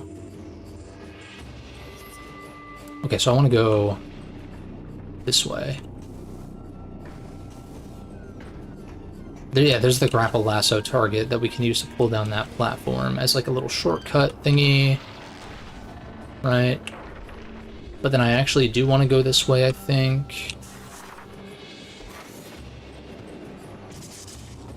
Oh, right, you're supposed to lasso this out of the way. Yeah. There's something over here.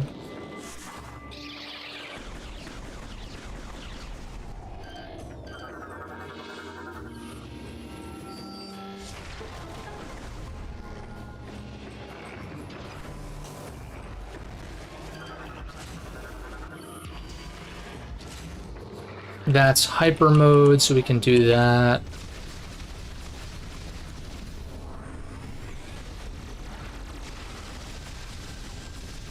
Yeah, just exit. The thing is, you're not really wanting for health drops, so yeah, the trade-off is not really much of a trade-off. Yeah, we can just pull these off now. It's a little tedious having to do these one by one, you know? This is one of those things where, like, when I say that certain Wii games or DS games haven't aged particularly well because of the gimmicks, this is kind of what I'm talking about. It's like, was novel and cool at the time, but it's like, it just doesn't really add much in the long term.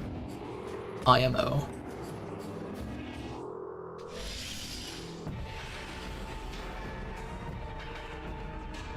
Oh, that's fair too, yeah, Ashley being annoying in RE4. Yeah. And it's a great game despite that. That's fair. Furthest I got in Prime 3, I beat Gore, but I don't think I finished Elysia. Like, I don't think I fought the, whatever the boss is there. Which, again, I don't know. I don't remember off the top of my head what it is, because I didn't finish it. But yeah, I beat Gore, and then I kind of fell off, because there was, like, you're supposed to go back to Brio to do some shit. In fact, fuck this.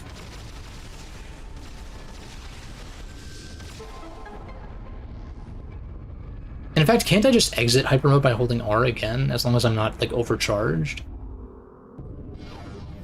Yeah. So, fuck it. Ice missile door.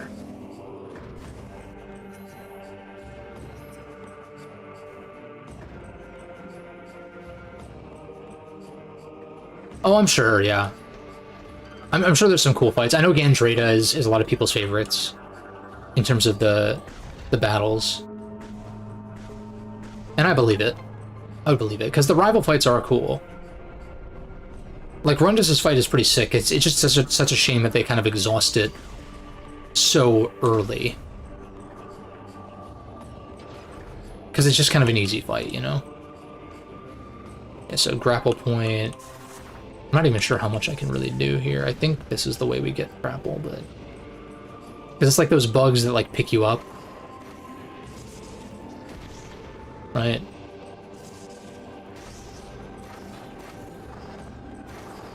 Yeah. I don't know.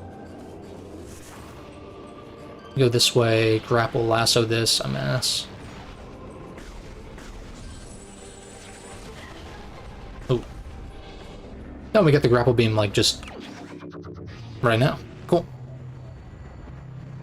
Pull Super Metroid with the hunters. Okay. Fair enough.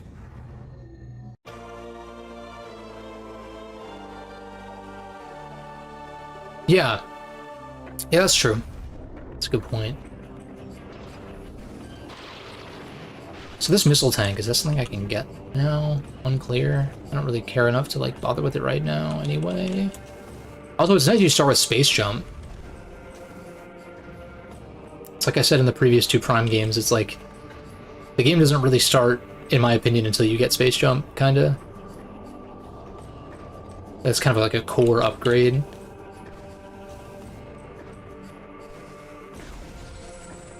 You start with Charge Beam just like you do in Prime 2 as well. False Axe. God damn it.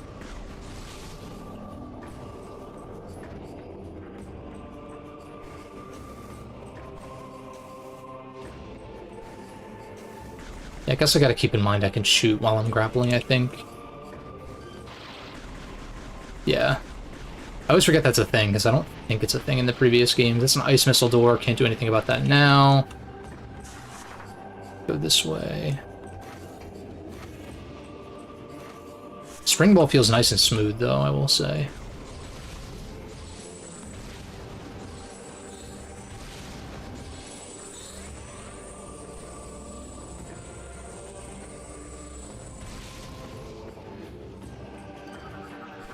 Oh yeah. Wait a second.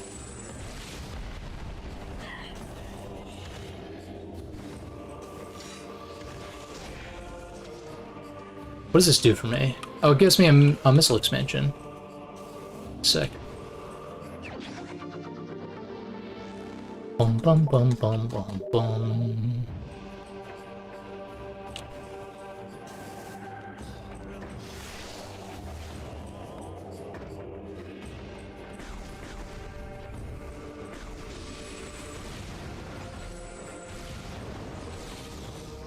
Yeah, and it's possible I might not run into the same level design concerns that I have, just because I don't know, we'll see.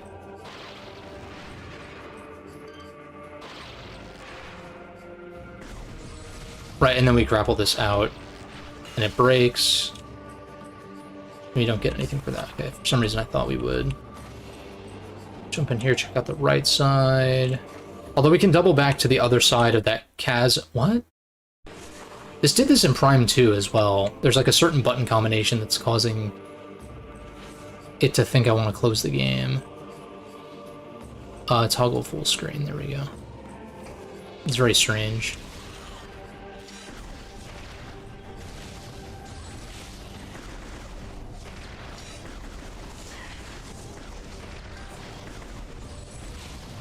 Like, God, why are regular enemies so fucking spongy? Unless you use hyper mode. It's, like, ridiculous, dude. That actually wasn't too bad, but... Another E-tank.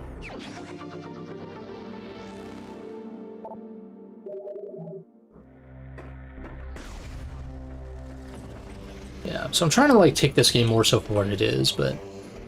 what it is might just not be for me. Potentially. Let's see here. Yeah, cross the other side so we can grapple over there. Yep. This looks grapple lassoable, maybe? Or maybe it's, missilable? Unable to destroy with the weaponry. Okay, never mind. I see. The Lord Brio was at a nuclear war, set them back centuries. Interesting. Very Krogan-esque.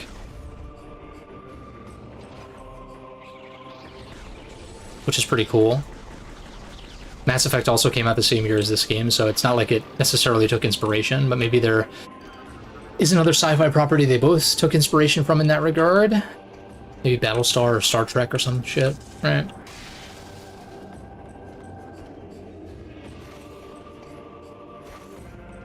There's gotta be something up here, right? Oh. Okay.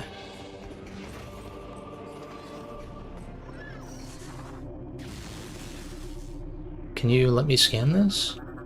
I do remember the scanning feeling like weirdly janky in this, and I don't really understand why.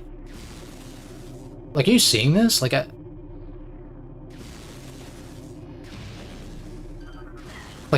it's weird.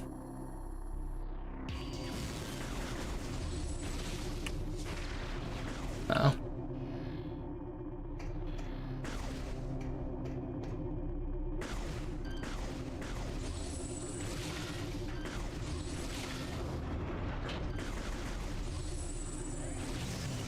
Okay, just a well-placed charge beam.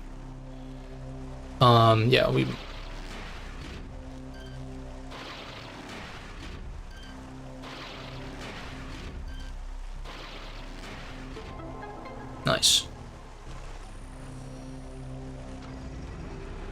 Okay, so the enemies I was just fighting was one side of that war. Interesting.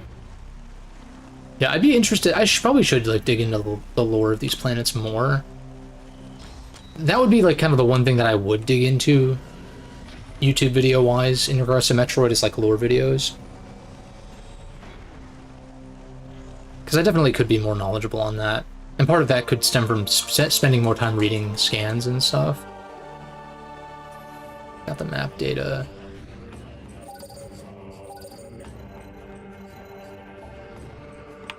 Okay, yeah, so now these other landing sites. Ice missile door over here, so really the only answer is to continue on. Or go to one of these other landing sites. So we'll push through and see if I can continue. And I cannot. So, like, it's like this segment. It's like... The satellite data has revealed two distinct energy signatures. And I have to tab through this dialogue for some reason. If these targets are eliminated, the shield will be... We are uploading the location of each energy signature. Yeah, it's like if you hang around there, usually... I thought it would usually say, like, Samus, you cannot continue here. If only you had something to freeze this lava. And it's like, wow. It's almost as if it's a Metroid game. Wow. That's amazing. Oh, shit.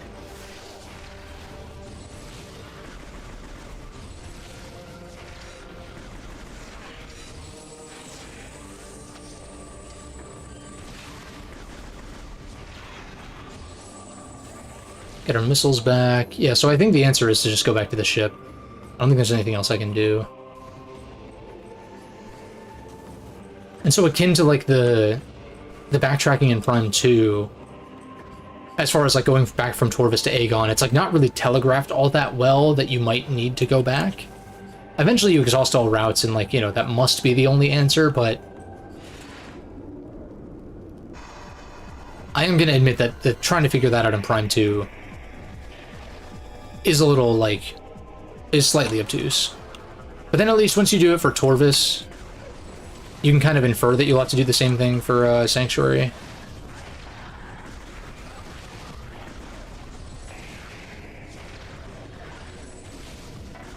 Yeah, I'm like, why am I not just using Hyper Mode, though? Yeah, like... Oh shit, I shouldn't have... Oh, but I'm back to full health anyway, so you can... Okay. Wow.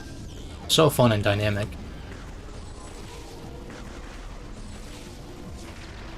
Like, I think part of the appeal of Metroid Prime is, like, swapping between visors and beams on the fly. And this game just kind of loses that. Because for one, you have the command visor cluttering up your visor, what's it called? Your visor options with command visor, which isn't going to do anything for you in combat. I don't even know if there's a third visor. I would guess so, but I don't remember. And then in terms of beams, they just kind of stack on top of your regular beams, so it's like... Eh. Is this right, or did I get turned around? I got turned around.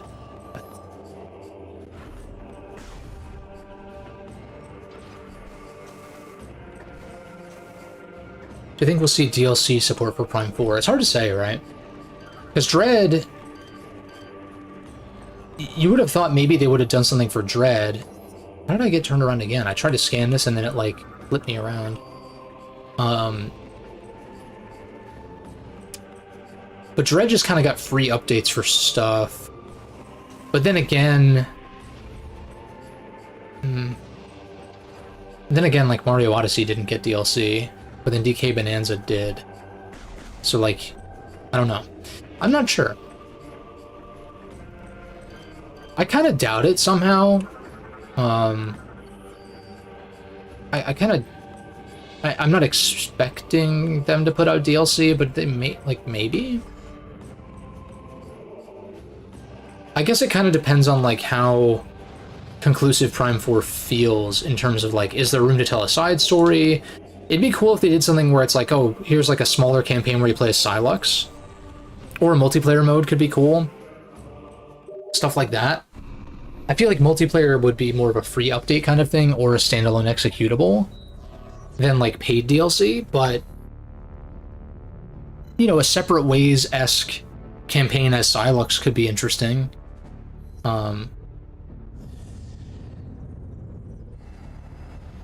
But again, it kind of depends on, like, how much there is to give him to do, right? But that would be cool.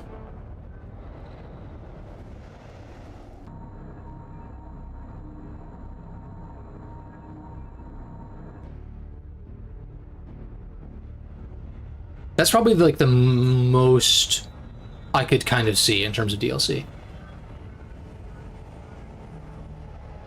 Although I do think a Metroid Prime multiplayer mode or game of some kind would be something cool, assuming they bring back a lot of previous characters, like the Hunters from Hunters and the Hunters from 3 and stuff like that. I think there's, like, a lot of potential there. But yeah, this game is so weird because it puts more of a focus on combat. And yet, like, you can kind of just, like, blast away. You can just kind of Danny DeVito your way through, you know what I mean? It's like, it's just kind of a strange... It's such a strange design choice that I just don't really understand.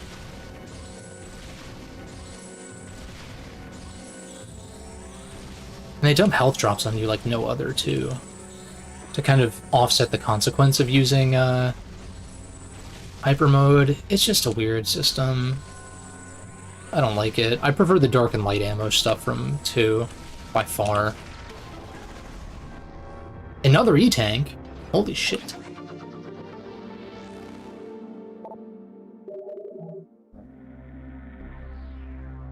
Yeah, that's true. Yeah. And I would just love to see some of the other hunters come back, too. Hyper was attempt. Yeah, and that's kind of what I was getting at earlier, too. Like, this game feels like it's trying to be Halo more so than the previous games. And again, that's not a knock against Halo. It's just that Metroid is like, yes, it is a first-person shooter, but it's not really about the shooting. Like, that's not really, like, yes, it is what you do for combat, but it's not, like, about that. In terms of, like, in my opinion, the appeal. Right? It just kind of, like, happens to be a first-person shooter, but you're really here for the exploration and the upgrades and stuff like that. And yeah, and I think Prime 4 is going to be no exception, because it's still relying on the lock-on and stuff like that. I don't mind it, because I know what I'm getting into and I like this style of combat, but I can appreciate them trying to shake things up combat-wise with hyper mode. I just think it was a misguided... That was fucking cool. That was a cool dismount. 10 out of 10. Hold up my card like this is the Olympics or whatever. What is wrong with the scan visor, dude? This shit is so jank.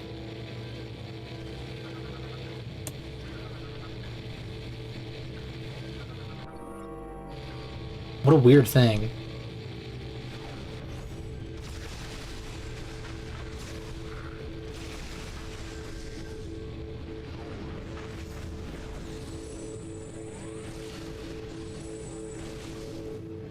So this, maybe a grapple lasso, yeah.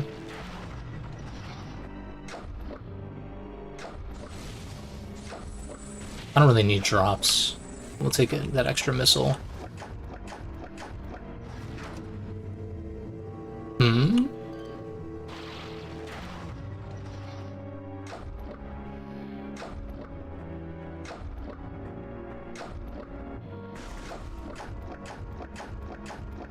Oh, because I'm supposed to... Yeah, okay, I remember this. Gunship... Oh... Okay, so I'm here too early. God damn it. See if I can just... You know what? I pressed the wrong button. Damn it. Pressed 4. Instinctually trying to go for Annihilator Beam. Instead of pressing R. So I have to take the other landing site, right? Yeah. This shit is so annoying, dude.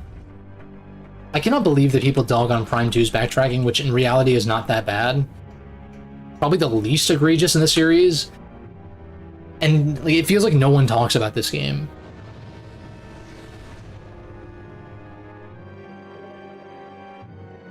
In that regard.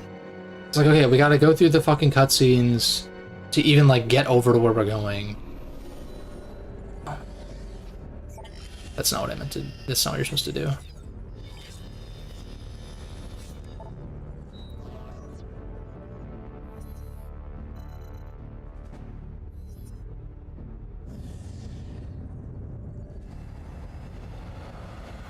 2D you're always jumping over and dodging. Yeah, and kind of the dodging and the enemies feeling like obstacles kind of works well.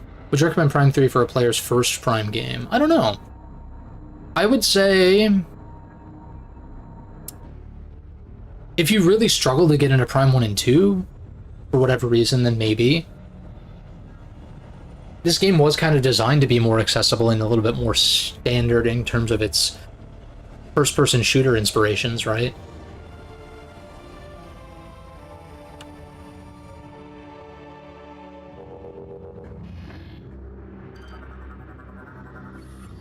I would still recommend starting with Prime 1, but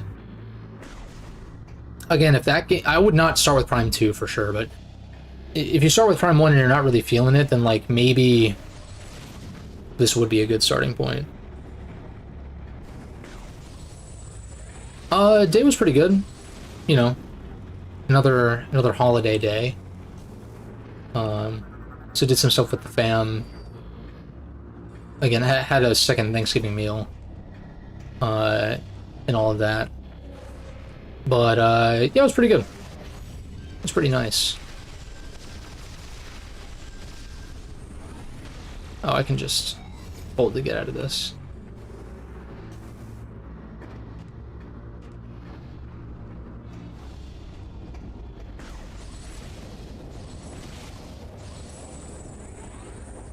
Oh, I didn't get a high enough charge, okay. I feel like this is the first game where you actually, there's more of a distinction between a partial charge and a full charge. Whereas in Prime 1 and 2, you can do a lot with just a standard charge. Or like a partial charge, that is. Scan this.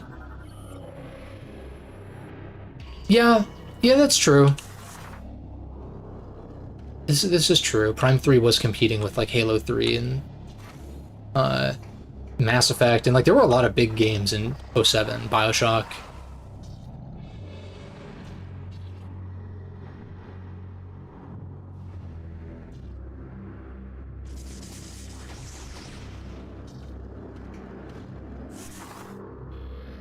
Oh yeah, this is blocked off for now.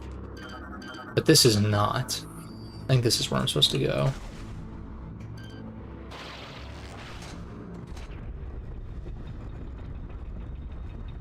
Can't even jump on the elevators. What is this now?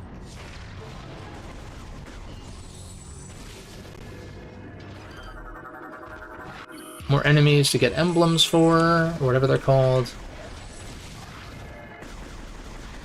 Just enter hyper mode anyway, because I have to do it for this. What the?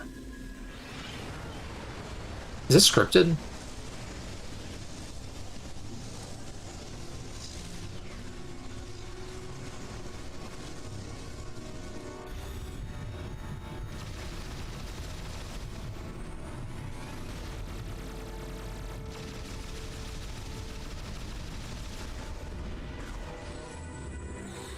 Yeah, you have like the overcharge thing where you stay in it too long, you start to lose health, but it's extra powerful, etc., yeah.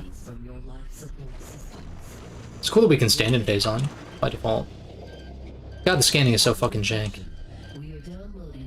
Although I think it's because this dialogue box is here, yeah. I feel like, can I make this jump? I feel like I must be able to, right? Oh no, wait, never mind.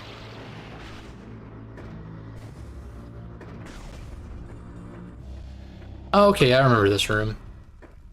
I remember.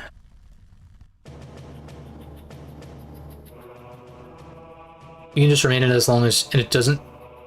Yeah. Yeah, that, okay, yeah, it's coming back to me now. Yeah, you can just stay in that hypercharged state.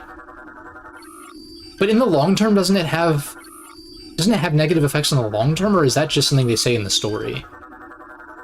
Because it's like the percentage that Samus is corrupted or something like that. Like, can you actually game over or like soft lock yourself from that, or again, is that just like a narrative thing? I've always been like too scared to like push the limits on that for myself to really like test that out necessarily.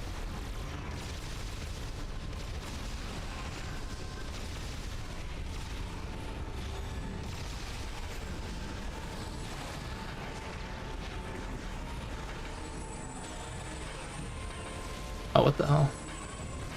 Teleport's behind you.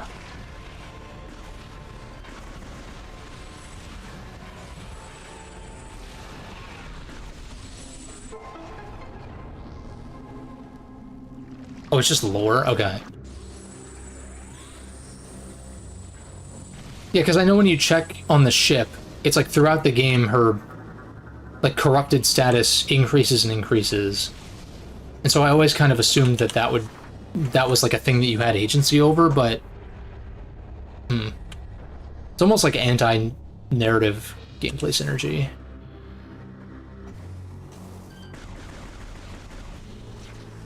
Which I know there's an official term for that I heard somewhat recently, and it makes sense, but I also just don't like the terminology for it per se. Sounds dumb. Not that I'm saying the term that I use doesn't sound dumb, but it doesn't sound dumb to me. Which is what matters most to me. What's going on here?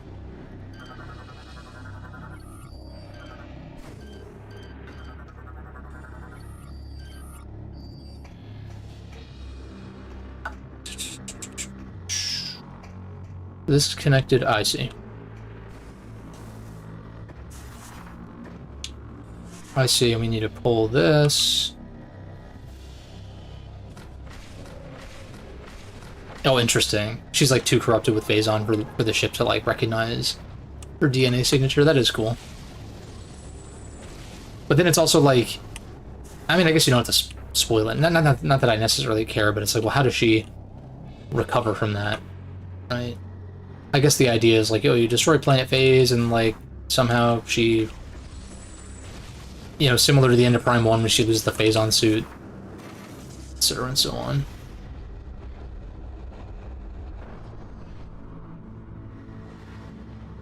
I do like how the light suit not being here makes sense though, because she kind of like, it was a gift from the Luminov that makes sense she would return that, I guess, or return that power to them before leaving. But still, the light suit is so goated, though.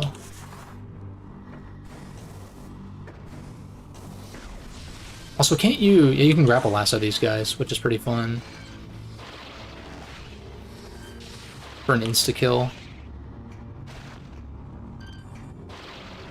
Lit.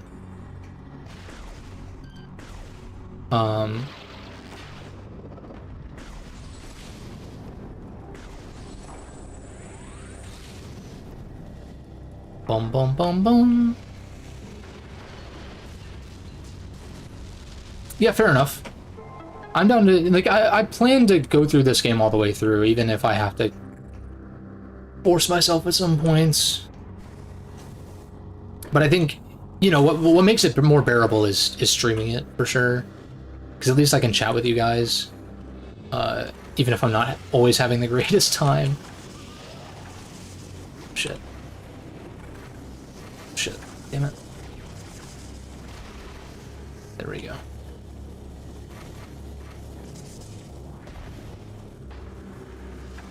Oh, we have to go around. I see.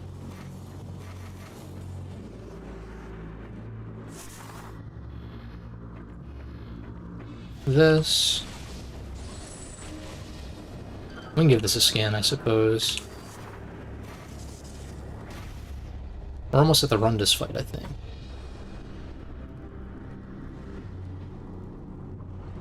More enemies.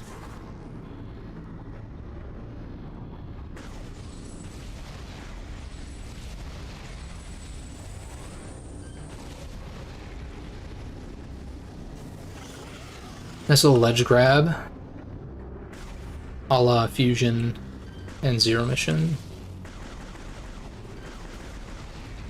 Dude, I gotta say, like, I know I already praised the jumping out of a ledge grab thing from Dread.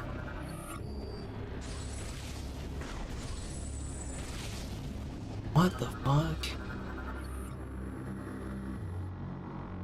Prevents you from using weapons to ignite it. I think we're just supposed to jump across, right? But I don't know if there's a way to...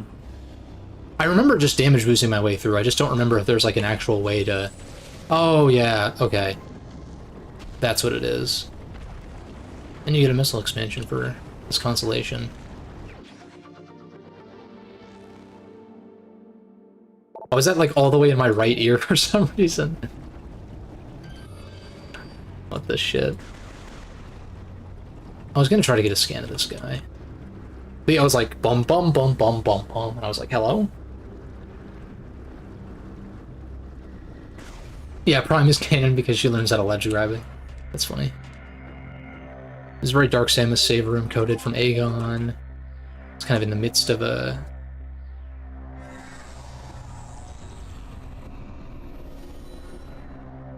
Ooh, yeah, launching the optional satellites for collectibles would be cool.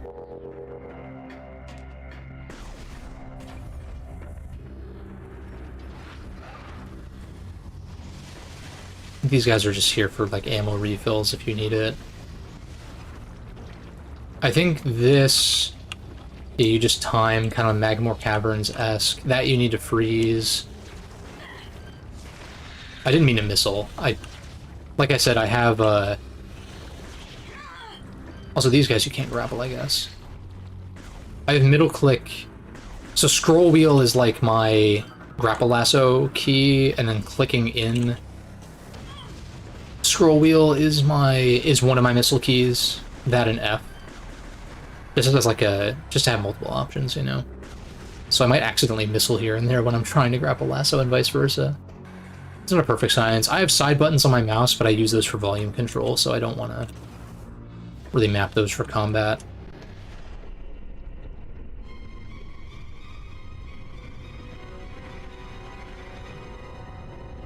Oh, that's cool.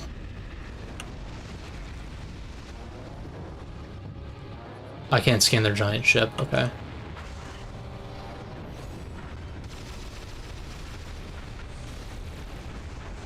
That's great, dude, what? This shit is so fucking overpowered, dude. It's crazy.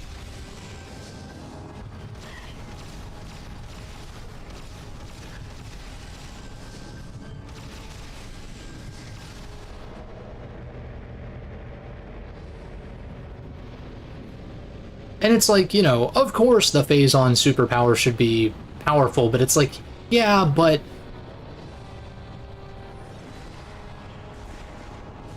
This is a bit ridiculous.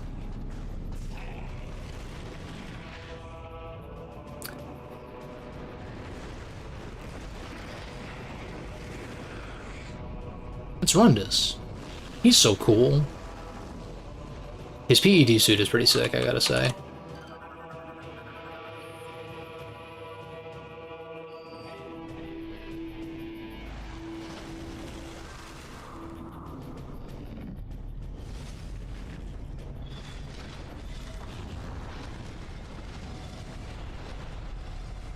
Alright, one of the only noteworthy tracks in this game's OST, in my opinion.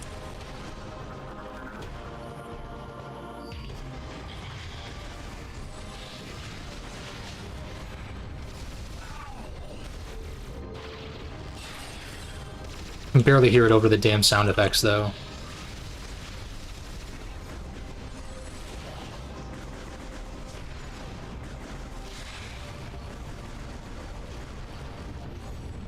I know I'm taking a risk by doing this, but... Where are you?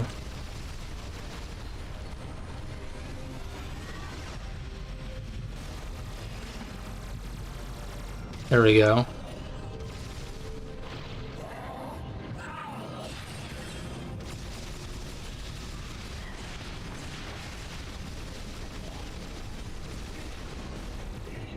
God, the audio balancing in this game is horrendous, dude. What is this Sonic Adventure 2S fucking mixing, man?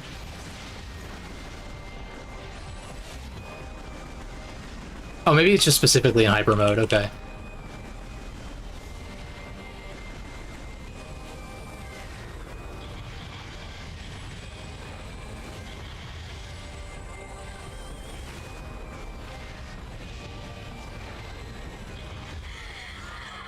Excuse you, I'm ass. I'm actually dog shit for that. Fuck is wrong with me? I can't believe I game over to run this. What is wrong with me? God damn it. I should not have used hyper mode when I did. Also, checkpoint. Wait. Huh.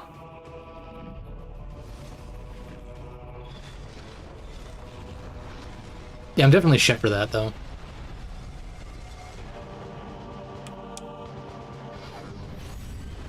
I'm just gonna try to retain hyper mode from the jump.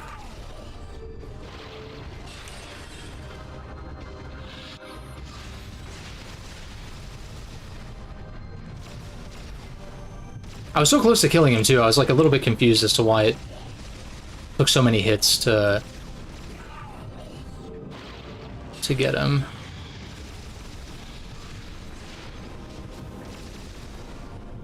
Also, he's so funny when he runs around too.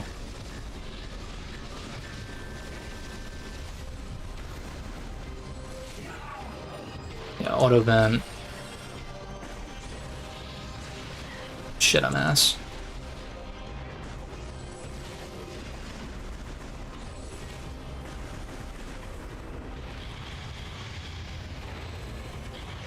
Yeah, I should have actually tried to dodge. I tried to, like, stand behind the icicle, and that didn't really work out exactly. Yeah, see, and then that one, he just doesn't even enter his second phase, where he, like, hypercharges or whatever.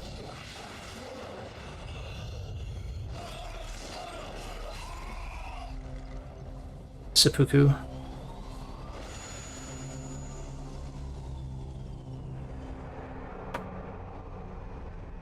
Yeah, I'm definitely shit for dying, but it's all good. Emperor Ing already ended my streak anyway, so it's not a big deal.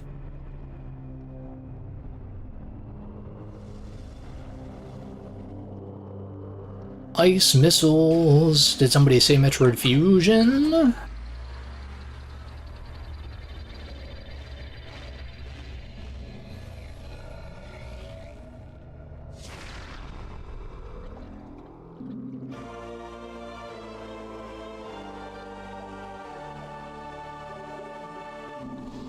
Give me those health drops. Yeah,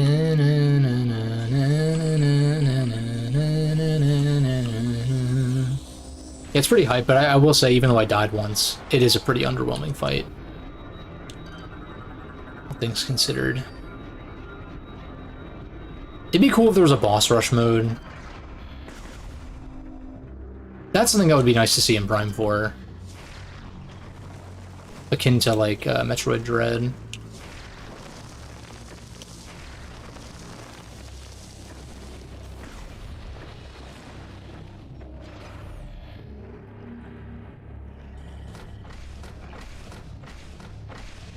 Yeah, it's over in, like, a minute, yeah. And probably even less if you know what you're doing and don't die like I did. Oh, damn it. It's embarrassing.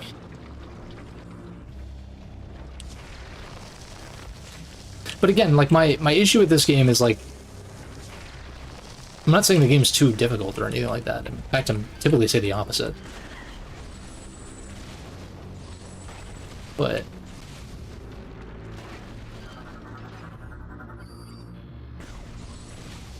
what is this? Hand scanner. Oh, yeah.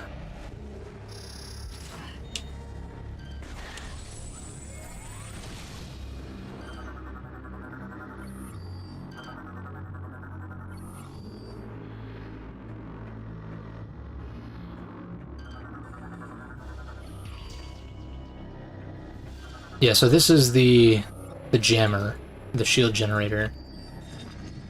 The issue is I don't have... Clearly, this is the source of the engine. Okay. The generator is supplying power. You will be unable to destroy it. You must find a weapon. Right. So, like, this is where my issue comes into play. And I know the other Prime games can be criticized, but look at this. Dude, like, look at this. If you have to backtrack, you're just going through a fucking straight line, man. Look at this shit. It's like, okay, we go back and we get the weapon system or whatever for one of these rooms, and then we go... It's just like, dude, what is this level design, dude?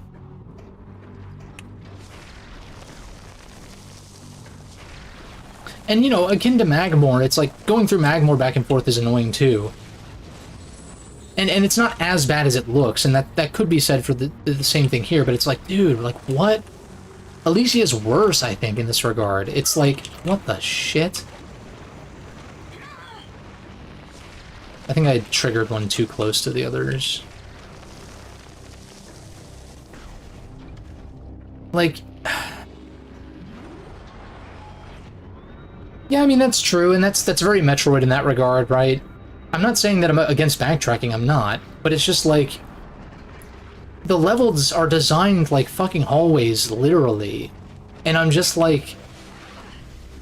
That does not make for fun backtracking. The best parts of the backtracking, or like what makes the backtracking interesting in the other Prime games and other Metroid games in general, is that you're leveraging your new upgrades to find new paths.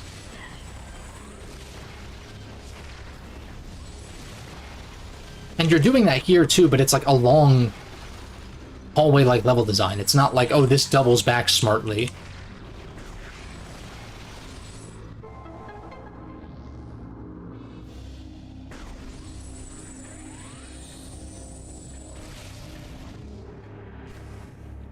You know, it would be a different story if, like, it circled around, like, if we were over here or something, and then it's like, oh, we have an ice missile door that's a shortcut back. But it's not really like that. It's like we're just retreading the same hallway in the exact same way. Or maybe not the exact same way, because, yeah, I can't ice missile in this room, but, like, you get my point, right? This isn't even, like, the most egregious example of it, to be fair, too, but it's one of many. Like, we can freeze these, cool. Literally, as Rundus, you know. I gotta keep the ice puns up in memory of Rundus. Actually, shit. In fact, we're probably supposed to go this way, if I had to guess. But at the same time, I do kind of want to check this. We'll be back, because we need plasma to... or whatever it is to get through here, and that's close enough, and... blah, blah, blah. So I'm just gonna follow the path this way.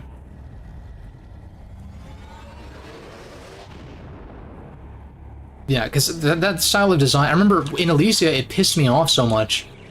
Like, it was annoying me so much that I eventually, like, you know, dropped the game. Because of that at that point. Like, Moginar was a fight that was frustrating me initially, and then I came back and kind of whooped him. So at that point, it was just, you know, skill issue, obviously, but... with regards to these maps, I'm just like, dude, what are we doing? Also, wait, yeah, this literally is a shortcut. So, fair enough, I guess. Like, am I even... is this even worth my time to try to go for right here? Because I don't even think I can't even get up there without, the fire beam or whatever. So I think I take the ship back. It's like...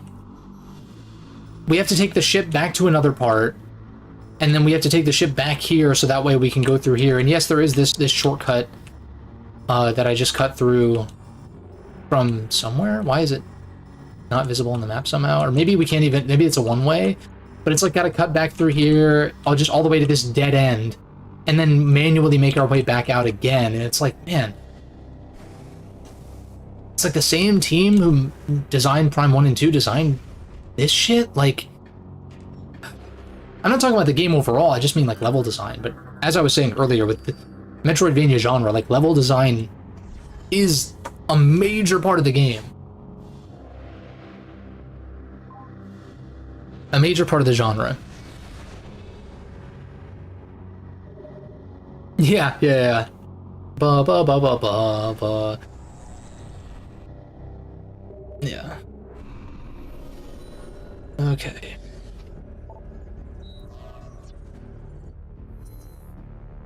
Like, I find this way more fucking tedious than, what's it called? So we don't have the missile system yet. I'm assuming Cliffside is where I'm supposed to go, but let me actually look at the map real quick. And we go to World, Map, Current Planet. There's a Reliquary 3. And there's an ice missile door at the bottom here. And yeah, I can cross this now that I have the ice missiles. Which takes us here, which gets me the missile system, and then I can double back. Yeah, so I think it's Cliffside. Because if we just refer to Thorn Jungle real quick, this requires the missile system, and I'm soft-locked. But this also connects to this side, so, like, again, I'm not saying there's never any of that more traditional Metroid level design, but there is not enough of it, in my opinion.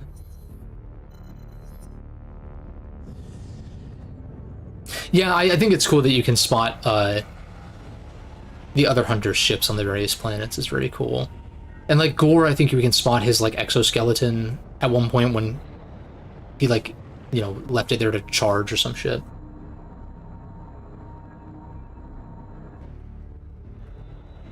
And I've never been to Pirate Homeworld, so I don't know what Gandrata's ship looks like, but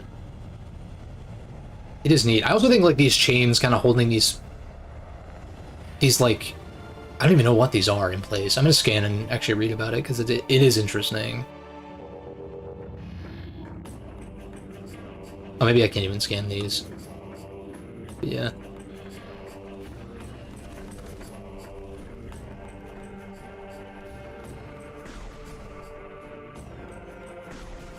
When you send the nuke on Skytown. Yeah, see, I didn't even ever clear Skytown's Phazon Seed either, so I'm very interested to see where things go from there. So what are we doing here? I say, is it going to be worth my time to probably... I'll check this room. We'll hang a right and check this room, just because this is a dead end, and I don't think there's really a reason to come back otherwise. That's in, like, the grapple room or whatever, right?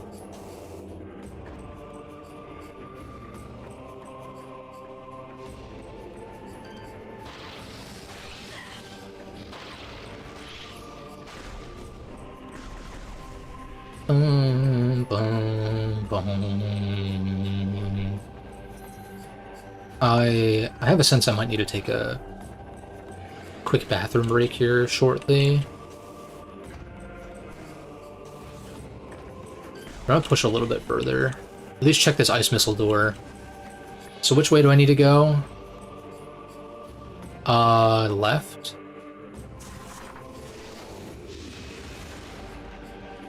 Once again, Beyonce would be proud.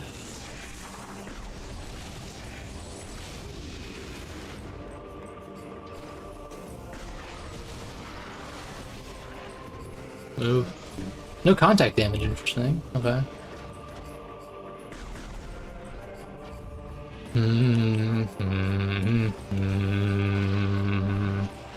Ah! God damn it. I thought I had something there. In fact, I think... Oh, man. I thought it was possible to actually grapple onto these from here. Maybe this one? No. Damn it.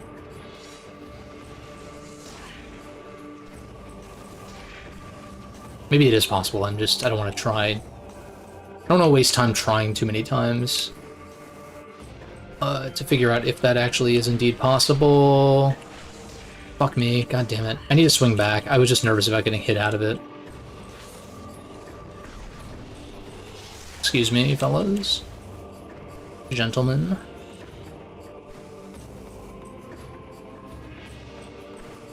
Try this again. Third time's the charm.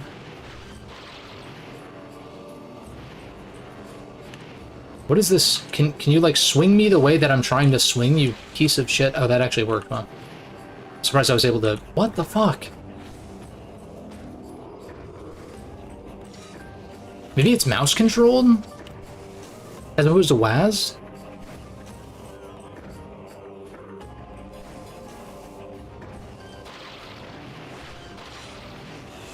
Okay, there we go. What the fuck? Oh my god. I'm definitely being asked, but, like, that was some BS. Die. Fucking get vaporized. Piece of shit. Alright. 17,000th times the charm. I'm trying not to get frustrated. This is my fault, not the game's fault. Just want to be clear. Discovered a Federation landing. You may be able to use this. We are sending the coordinates. Yeah, can we get a vibe check? Can we get a check as to whether the hint system is off? Oh yeah, it's off. It's off. The hint system's off, guys. Why am I getting hints? I'm not lost. I'm just exploring. Like, what? Oh my god. Just fucking swing back, goddammit. There we go. Fucking bullshit. I'm ass.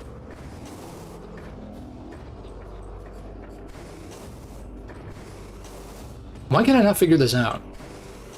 It used to be you just use WASD to, like, reorient yourself and swing in the direction you want to swing. For some reason, I, like, cannot just...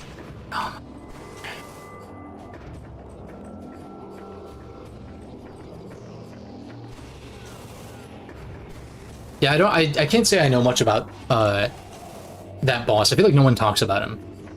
Whatever it is. Like, Moganar, I know people talk about. And obviously the hunters and stuff like that. There we go. Jesus, fuck. All for a missile tank. Great.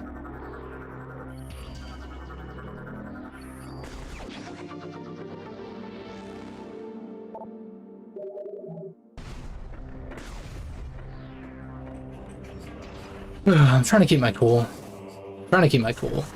We're still very early on, so I'm trying not to, like, get overly heated just yet. But I'm probably gonna get pretty pissed off at some point, if I had to guess. I'm definitely much better about that now in general, but this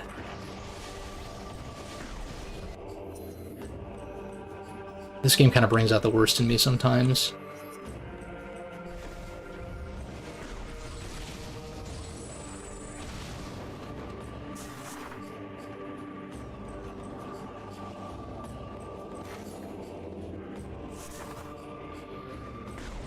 Okay, so now the way to go is basically just straight ahead from here.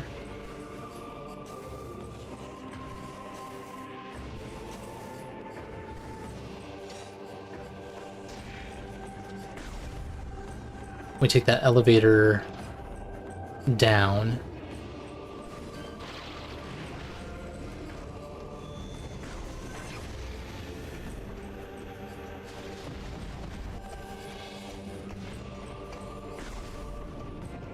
Or yeah, rather, yeah, we freeze these. Samus, you can freeze these with your ice missiles. Motherfucker. This is knockback. Oh my god, I'm actually shit.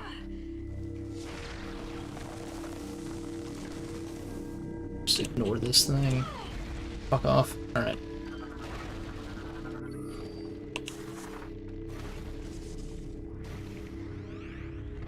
Gonna get all the energy cells? I don't know.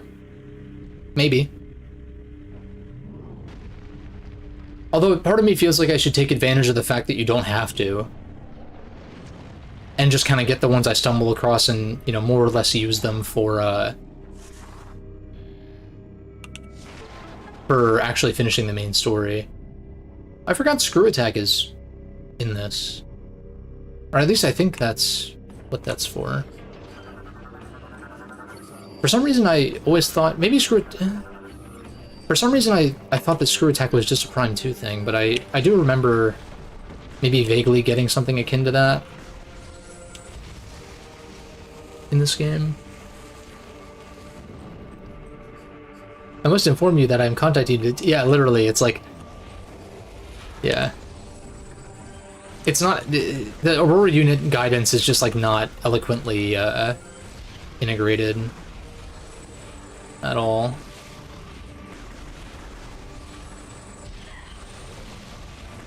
And it should be something, like, it should be a toggle, you know what I mean? Like, I know a lot of, like... I know, like, Horizon Zero Dawn, or specifically the sequel, and, like, God of War get a lot of shit for that kind of thing. I wouldn't necessarily know, because I've only played the first God of War, and I got bored of Zero Dawn very quickly. I played it for, like, 6 or 7 hours, I think, according to Steam, from what I'm remembering, but... the whole thing where it's like, if you take just, like, a little bit too long to, like, progress in a puzzle room, it's like, hey, what have you tried this? You know, it's like that kind of shit should be toggleable, period. Like, not less, you know, not toggle it to be less so, toggle it to be no so, to not be present, period, right? And there's the hint system here, but even with the hint system off, it still gives you fucking hints. Oh, right, yeah, I have to destroy the other thingies. Yeah. But this is also Wii-era Nintendo, and I feel like Wii-era Nintendo wasn't the greatest about letting players figure out shit for themselves, right? see Skyward Sword, right? Which I was just saying earlier that I do like Skyward Sword, but Fi or Fee or whatever you want to call her was definitely an annoyance in the original release.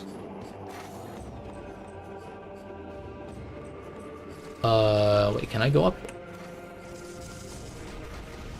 Maybe I'm supposed to go this way, actually. Yeah. Let me bomb this. Yeah, that would be... those are the kinds of things, those are the kinds of quality of life additions and changes that I think would suit a remaster of Prime 3 well. Right? Like, you can't really fix the level design and stuff like that, but... yeah, I would like to see an option to fully turn off these Aurora unit tutorial interruptions in a potential remaster.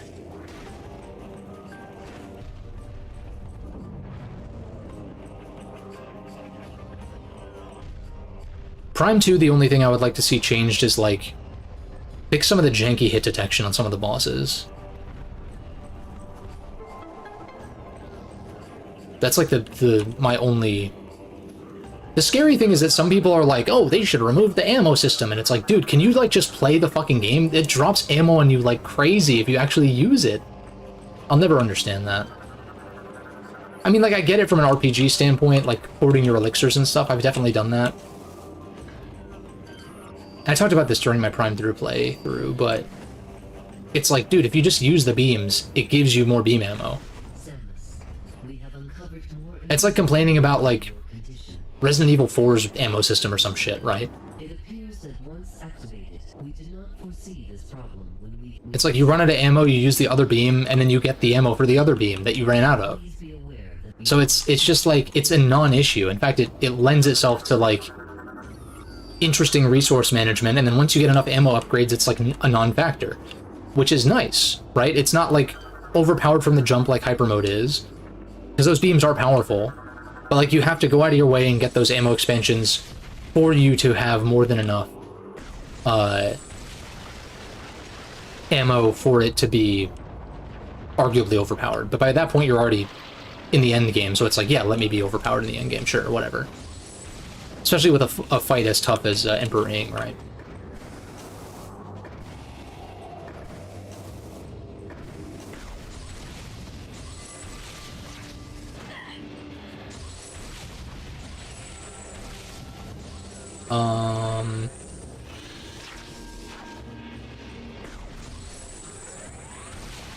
Nice.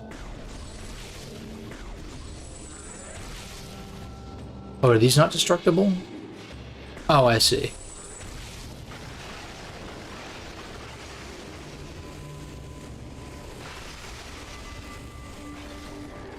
And then this one is here, I see.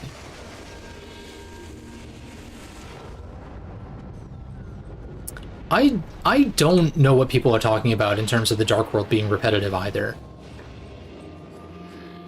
Granted, I remembered more so what I was supposed to do, but like, I don't know, I do think that the cutscenes when you're going to and from the Dark World should be skippable.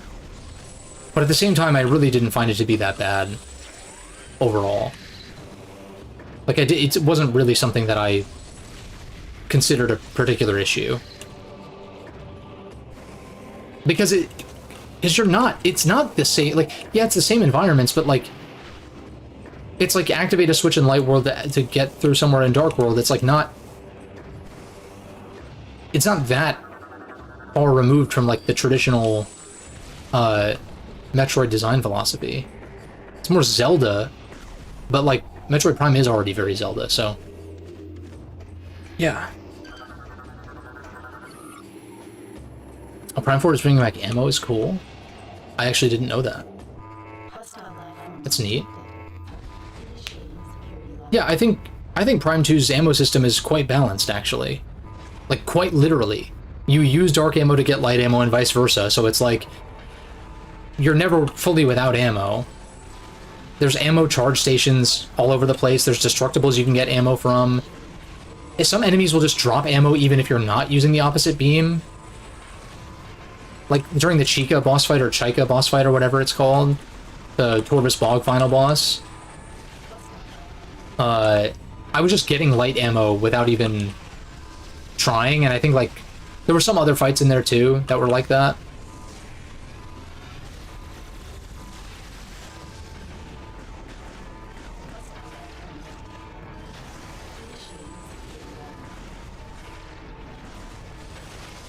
Yeah, it was like, I actually found Prime 2 this time around to be super generous. It's just you have to use the ammo to discover that, and I think that the tendency to not use the ammo from the jump leads people to think that it's a limited economy, but like it's really far, far from it. And that's why I think it's balanced. It's like the more you use it, the more you get. And so it's like the lower you are, the more you get kind of thing. So it's balanced in that way. But it's not so ridiculous to the point where like you don't have to consider what beam you're using. Especially prior to getting a single beam upgrade or ammo upgrade.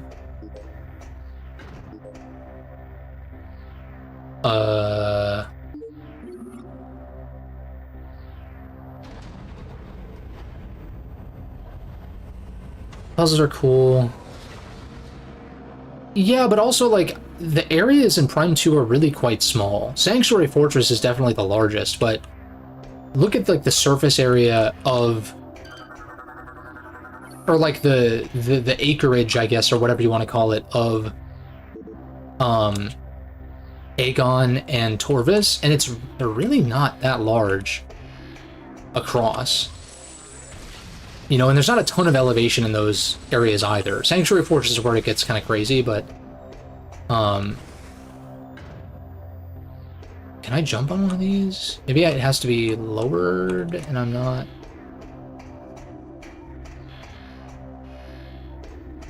There's definitely some kind of platform that I can open up that I'm not seeing right now.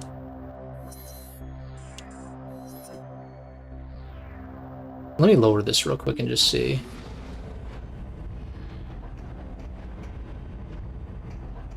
Oh, it's this elevator over here. Yeah.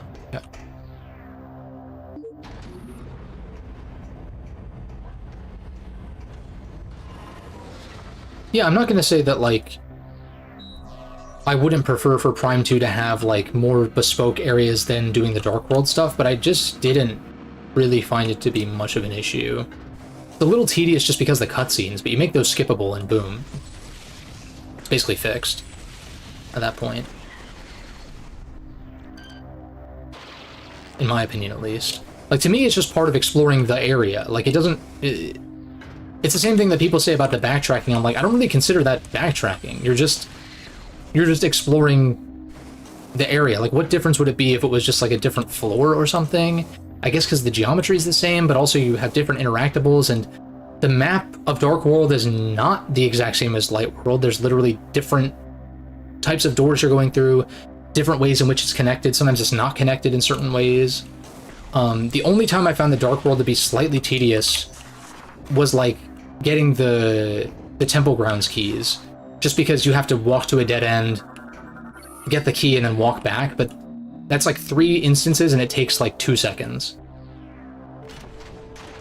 Not 2 seconds, but it takes like literally like maybe 5 minutes total of like backtracking through each of those prongs of Dark Temple Grounds.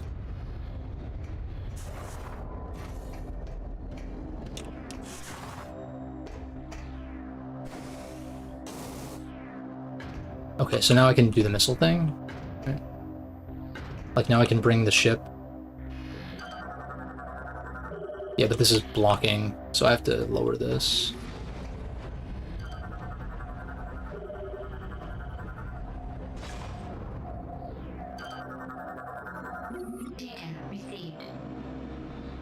Yeah, the portal cutscenes. I think you cut those out or you make them skippable, and boom. Like, I think it's really that simple.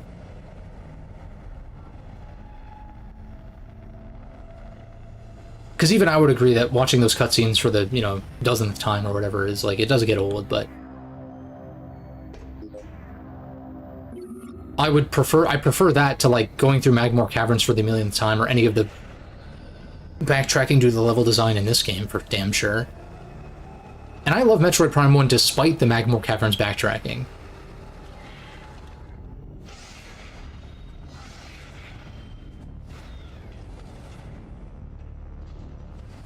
But I think it's also like, it depends on what you classify as backtracking, because people also complain about having to go back for Seeker missiles and Power Bomb, but like, it doesn't really take that long to figure out where to go, because there's not that many places that you can go to anyway, because Prime 2 is designed in a much more linear fashion. Or the linearity, it wears linearity on its sleeve. It wears this linearity on its sleeve more. And so, like, you saw it in my play, like, if you go back and watch the streams of my Prime 2 playthrough, like, you go back to Aegon, it's like you can open, like, one door. You can go back to the super missile door. That's, like, towards the back end, and even then, I think you need Spider Ball for that, maybe. And stuff like that. So it's like you're very limited in terms of, like, where you can actually go backtrack to in previous areas. So, like, once you figure out that you are supposed to go to a previous area, I just don't think it takes that long to, like, do that.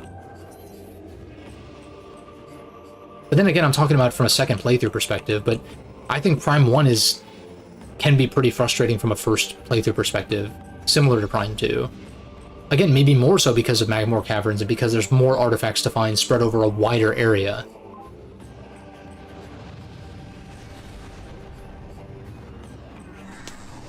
Yeah, well, yeah, that's a funny comparison. I get what you're saying, but I know it's more of a joke, but I don't know. Again, it's like, if Nintendo would actually offer, like, options in their games. It's what Thorn Jungle is next, now that I have the missile system. Although I also have to go... Okay, I have to actually go to Fiery again. Right? There might be a shortcut back here somehow, but aren't I supposed to go here and destroy this also?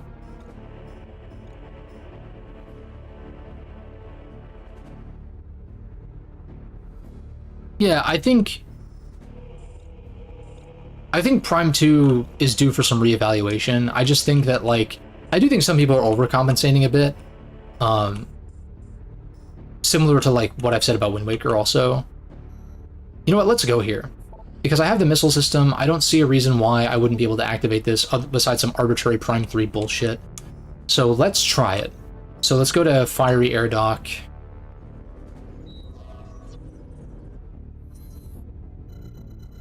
And destroy this Eastern signature if I can.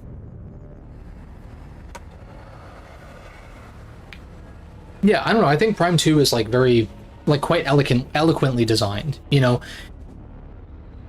And I think a lot of the bosses are more interesting to fight also. Some of them are not... There's definitely some bosses that aren't that great, but... they're more varied and interesting than Prime 1's bosses, in my opinion.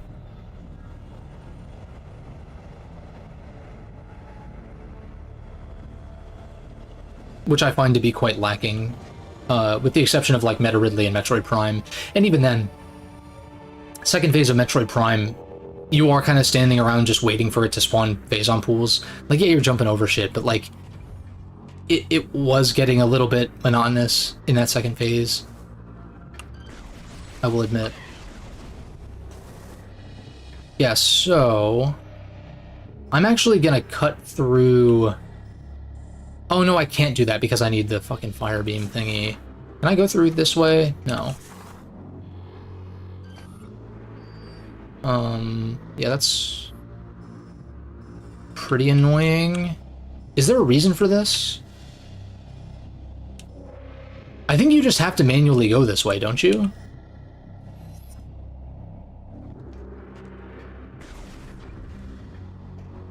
That's odd.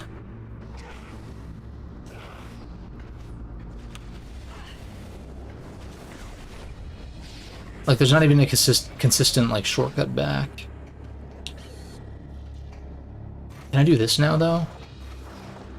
Oh, no, yeah, I could always do this, that's right. Oh, wait, they always do that.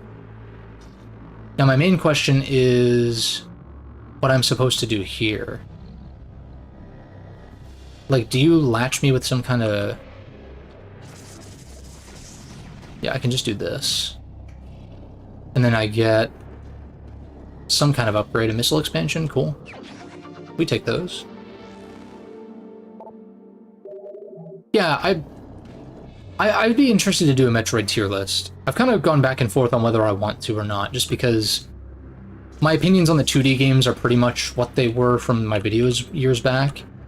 And I've talked a lot on these streams too, but I know these streams aren't going to reach as wide of an audience as a potential video would. But yeah, I think probably after I settle on my consensus, or on my like verdict of Prime 4, like how I feel about it, it would be nice to include Prime 4 on that, probably.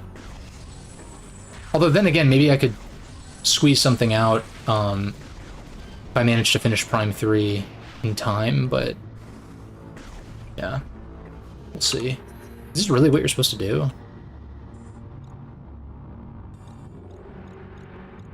Also, I wonder if I can enter, like, this way now. This feels wrong to me. Like, I don't remember backtracking through here to get to the eastern side, but... Oh my god.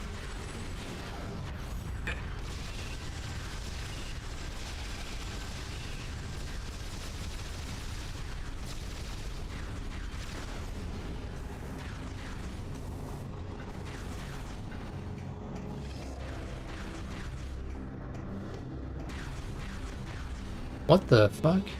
Oh, I see.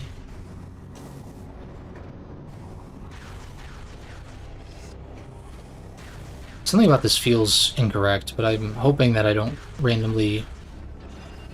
that I randomly can't, like, do this or something. At least when I backtrack out of here, I can check out that ice missile area.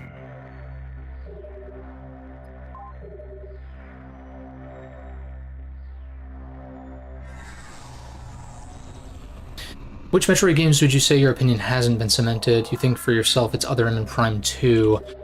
Prime 2 was one until I just replayed it, because I thought it was one of my favorites when I first finished it. But I wanted to play it again just to be sure, and it still is among my favorite. It's still my favorite Prime game, and it's... Right now, like fresh off of finishing it, I would... maybe even say it's my favorite Metroid game. It's definitely like top 3, maybe even like top 2 at this point. Because it obviously like isn't as fluidly designed as Dread, right, and stuff like that. But there is something very unique and interesting about Metroid Prime 2.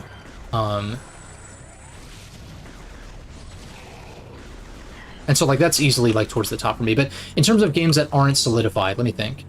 I guess, like, Metroid 1, because I've never actually finished it, is one.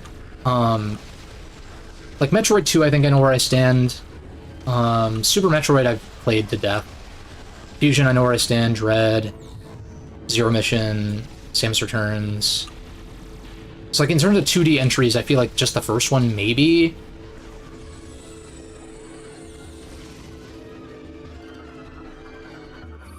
Oh, right, aren't I supposed to... Yeah. Disrupted by jamming tech. Oh, yeah.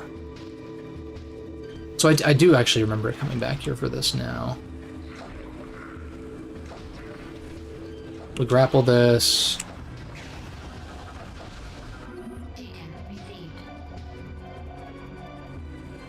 Okay. I tend to do tier lists and rankings and stuff like that based on how I feel about them now. The historical relevance to me is like a different conversation. I was kind of going into that, I think, before you joined the stream, of like the fact that in a lot of gaming discourse, especially from games journalist types, it tends to be like, oh, the first game that pioneered the thing is the best because it was the first game that pioneered the thing. But it's like, yeah, but what if the sequel does what the first game did but better? Or if you feel that way, right? Like, that to me garners more points because you're literally saying that you think that it improved. And then you're doubling back and saying that, oh, yes, it improved on things, but I don't think it's the better game because this other one came first. Like, to me, that feels arbitrary. It feels like an arbitrary argument, in my opinion.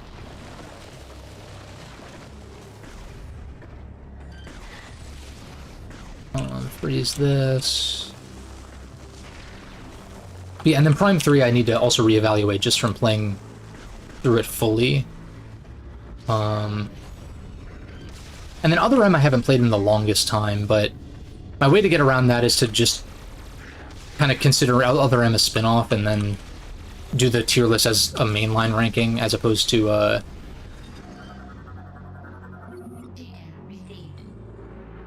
including spin-offs.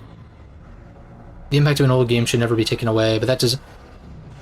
Right, like... Again, it's like we can respect games for pioneering certain things and whatever, but like... If it doesn't resonate with me, or if I feel like something later on that was inspired by it did it better, then it did it better. And people will say these words. They will say, oh, well, even though X game was inspired by and did this thing better, because it wasn't the first... Like, just arbitrarily, like, because it wasn't the first one to do this, means it, like, loses points in comparison to the one that did it first, but doesn't do it as well because it came first. And I'm just like, what kind of mental gymnastics is this?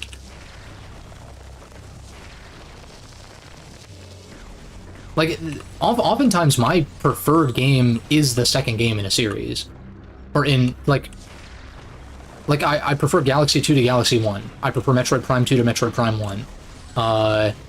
Prefer Sonic Adventure 2 to Sonic Adventure 1. Granted, SA2 was my first one, so, like, that was my introduction. And I'm not saying that I like it because it was my first. I'm saying SA2 is very unique compared to a lot of other games in the series, and I think that being my introduction to Sonic kind of, like, almost skewed my perception of what Sonic should be, I guess. What's another example? I mean, a lot of these long-running series with numbers higher than, like, 3 or 4, it tends to be, like, some later entries that I tend to prefer, but yeah, in terms of Nintendo, like, that, I would say I probably do prefer Ocarina of Time to Majora's Mask, though. That's, like, maybe one exception, I guess. Do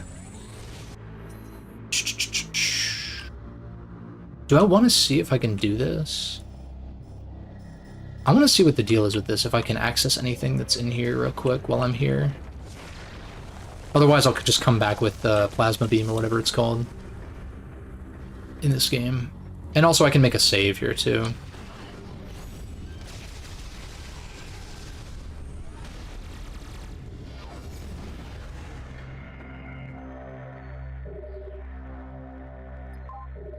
Yeah, I just think I prefer the... I know a lot of people don't like the other playstyles in SA2. But I prefer SA2 as an overall package to SA1. Like, I think the Sonic campaign in SA1 is great. It's very fun.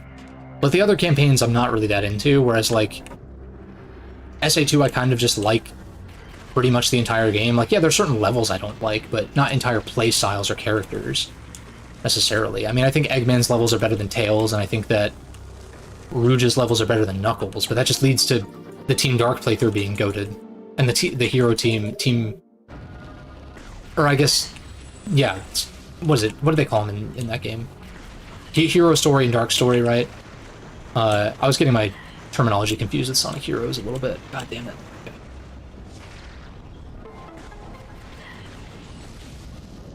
Can this thing fuck off? Oh my god.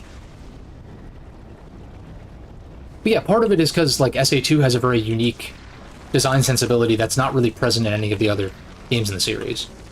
Like, yeah, you could say that SA1 and Sonic 06, but, like, kind of, but not really. Like, kind of, but not really. Okay, we got a grapple here. Okay, but then I have to, God damn it. In midair, I have to shoot these, I see. That's kind of interesting, I suppose. Can I even do anything in this room, though? Oh, whoa. Okay. Yeah, I get this missile expansion as a consolation. And a little shortcut up here, too. Nice. Yeah, that's fair. I think Gamma does control smoother than the mechs in SA2. But I grew up with it, so, like, I'm just used to the jank. Like, I can kind of play around it. It's the same reason why I find Sonic Heroes fun, even though it is a very flawed... Sonic Heroes is a super flawed game. Very, very jank. I'm just very used to the jank because I grew up with it. So, like, that is one aspect where nostalgia can kind of play more of a direct role of like I have experience with this and learned to play around the jank from a young age, which does admittedly skew my perspective in some sense, but it's also my perspective, so anyone who has a problem with it can fuck off. It's just like, you're biased, and it's like literally every human being on the planet is biased. Shut the fuck up, please.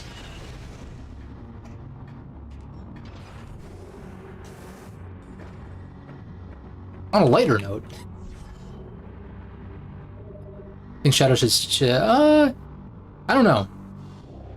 I mean, at this point, he's just kind of been around for so long, I think I'm just used to him being alive. At the same time, I feel like you can kind of take SA2 as... Like, I feel similarly about Sonic that as I do about Zelda in terms of, like, continuity. It's like, I don't really give a shit beyond the games that are, like, literally directly connected or, like, overtly connected. And I get that, I guess most of them make references and shit, but, like, I think you can take SA2 as its own standalone thing and then be like, okay... Like, I don't know, it doesn't... To me, it doesn't really undercut his sacrifice necessarily, because I kind of view them, most of the games, as more standalone, I guess, than I think a lot of people do. I don't think the continuity is, like, particularly important in a series like that.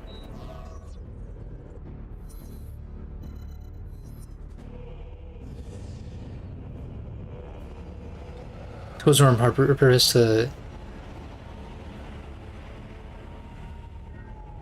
Levels are so big. Yeah, I mean, it's definitely super slippery to control and, like, unwieldy. At the same time, I think I wouldn't be surprised if a lot of people try to brute force in speed formation as opposed to trying to platform in flying formation like you're kind of supposed to. Or power formation if you have, like, the turbines and shit. But just, like, you know, the slower play styles. But I love the on-the-fly character swapping and, like, role swapping and stuff like that. But beyond the jank, I do think it is a little repetitive. Like, if I go back to Sonic Heroes, I'm mostly just playing Team Dark's campaign. Because, you know, there's a lot of added shortcuts and stuff like that that make it interesting to, from, like, a skill expression and, like, mastery angle.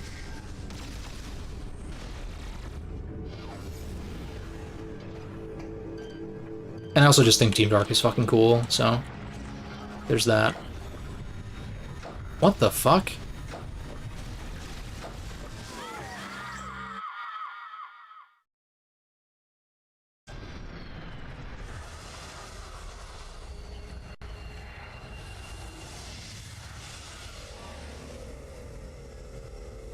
I'm not even sure what happened there.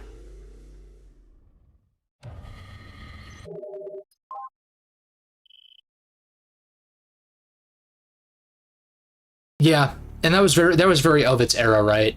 And I think it worked. I don't know. I think it made sense for SA1 and SA2, but like for Heroes, it's kind of like I don't even think the final. I don't think the final bosses of Sonic Heroes are really like worth going for anyway. Like it's like the least fun part of the game is the boss fights.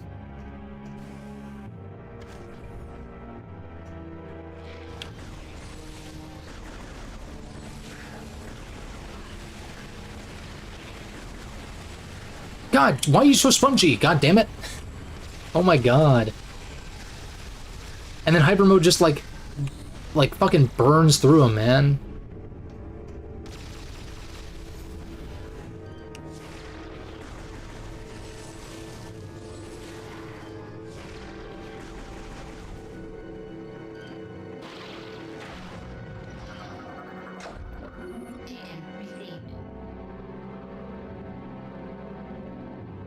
Oh, yeah. Yeah. At least, like, the team fights are super jank, and, like, sometimes they end in, like, 2 seconds, and sometimes they don't. But the times that they end in, like, 2 seconds, it's at least nice. If you can kind of just, like, tornado your way to a victory, you know? I'll burn through this. Can I just ignore this guy, or is the door going to be locked? Oh. I can just ignore him, wow. Let me take those. Yeah, and because the game expects you to use hyper mode because the enemies are spongy without it, they kind of have to give you the health drops needed to use it, which is unfortunate. It's just a less interesting and dynamic ammo system from Prime 2. Unfortunately. Oh, this fucking thing. I remember this boss being quite frustrating. Rail Canyon, yeah. Yeah, there's like rail switching and lightspeed dash and shit are like definitely, like, there's just a lot of jank. But I still think that game is quite a bit of fun if you can get past the jank. And I understand not everyone's gonna have the patience for that, so I'm not gonna like... I don't begrudge anybody who thinks Sonic Heroes is a shitty game, because in some sense it kind of is.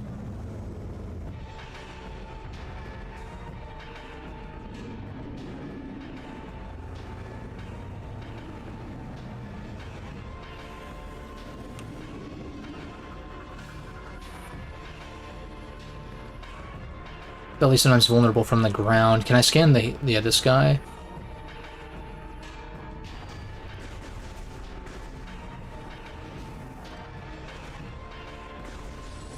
Oh, I want this health drop. Give me that. So I'm trying to remember how I'm supposed to actually, like, fight this guy. Oh, I can actually shoot the pirate, which is nice. With the free aim.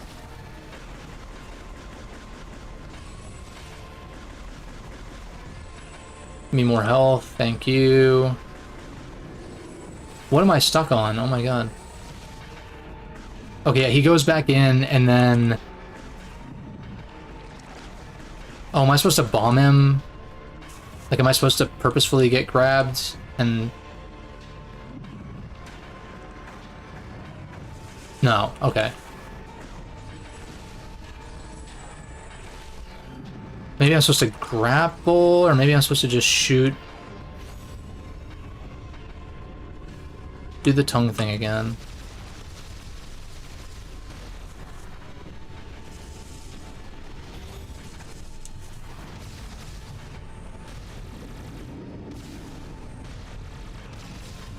I'm confused. Cannot cancel. Oh shit.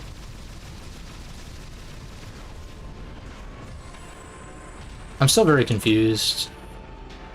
Belly sometimes vulnerable from the ground. Yeah, I thought I placed some bombs to try to take care of that. Also, that was a huge health increase. Oh my god.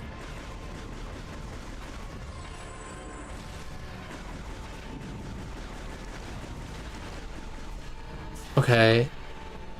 So I'm supposed to bomb it, right? Yeah, okay. I thought so. And then grapple lasso.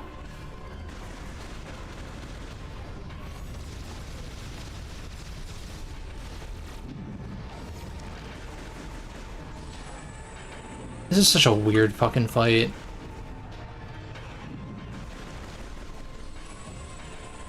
Okay, yeah, and then we bomb. Oh, so you just had to bomb him multiple times, I see. Okay, another bomb. And then we grapple lasso again.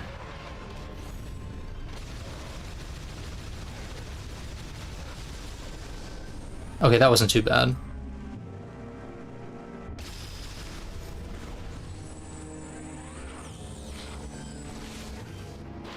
I'm nervous about using hyper mode now. I'm not entirely sure what triggered my corruption earlier, because I didn't even activate it. That's very odd.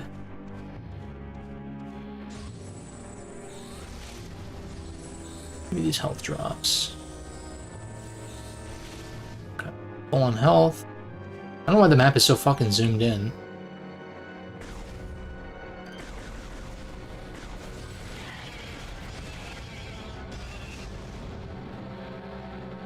Okay, this is a save room is good. They threw phase on grenades. Okay. Okay. And I guess I just didn't vent out of hyper mode fast enough. It seemed like by the time I realized what was going on, I was already dead, and I was kind of confused.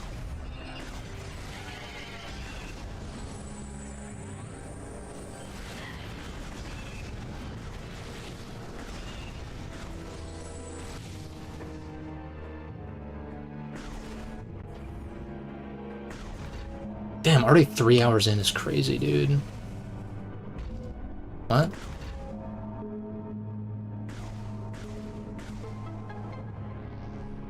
Bum bum bum bum.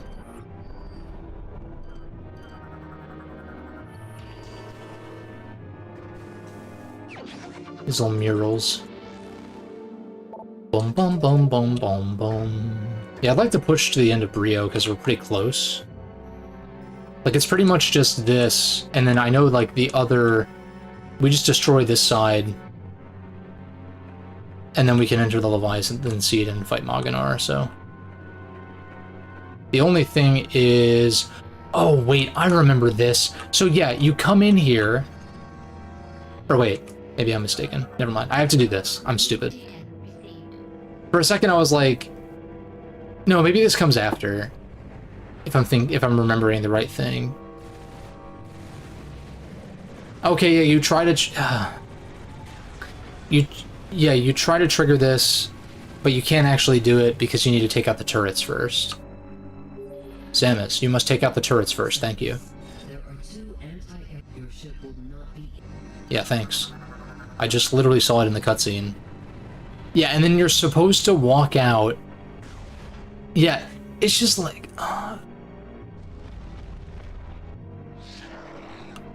Again, this is one of the less egregious examples, but still.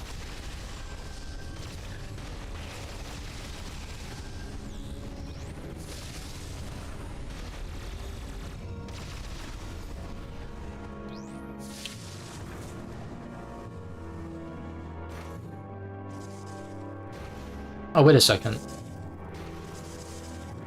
Oh, I fucked that up.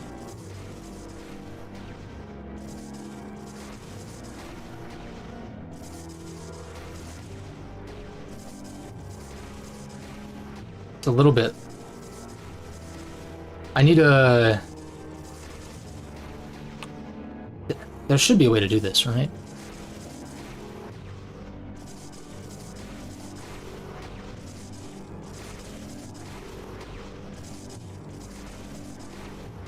Come on now.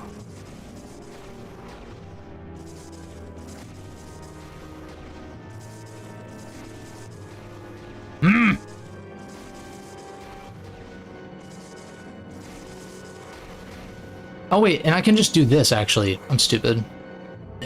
Also, it's blocked off from this direction, isn't it? God.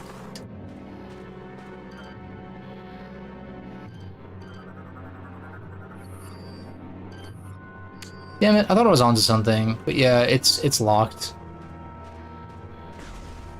No fun allowed. No fun allowed in this game, dude. I swear to God.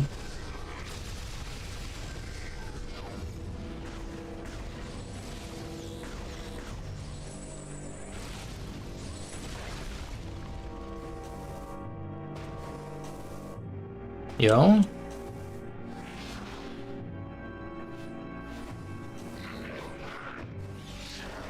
No contact damage is nice.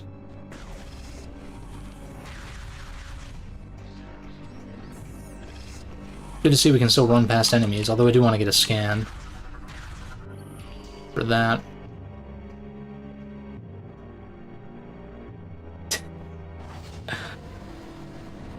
Yeah.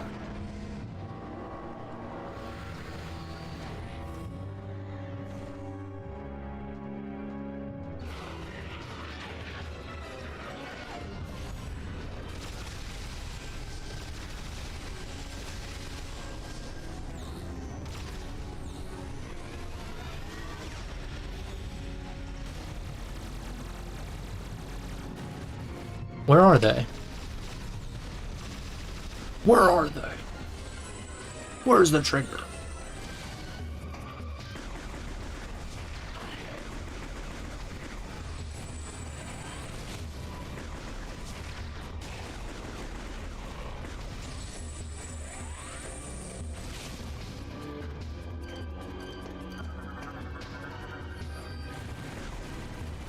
More enemies? Where?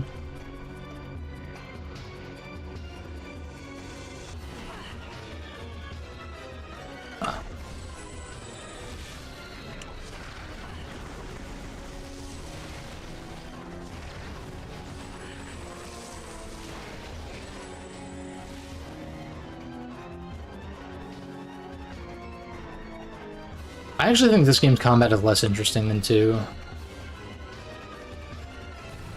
Like, obviously you can leverage more varied types of enemies because you have free aim, and it's more designed around free aim, which is kind of cool, but...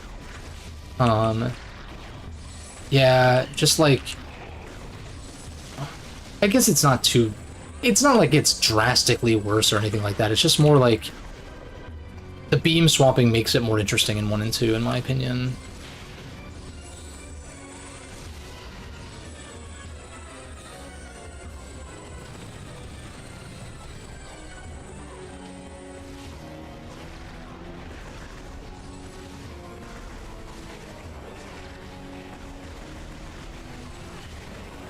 Why are you not dead yet? In fact, let me get a scan on you, because you're clearly a different enemy type. And look at that. They go down so quickly! It's actually insane. Pretty low on health, though.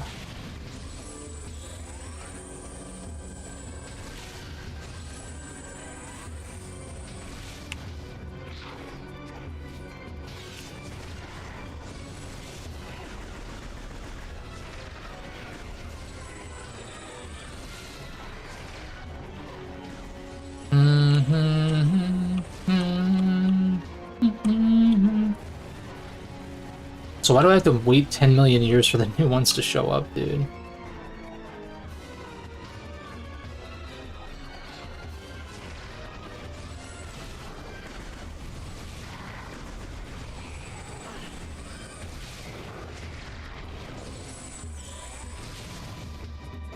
Am I supposed to be doing something? Or am I just waiting for these phases to end?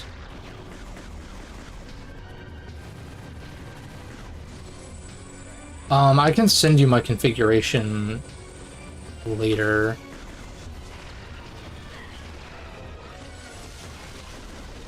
But I will let you know. I just want to try to wrap this up relatively soon. Again, am I supposed to be doing something, or like...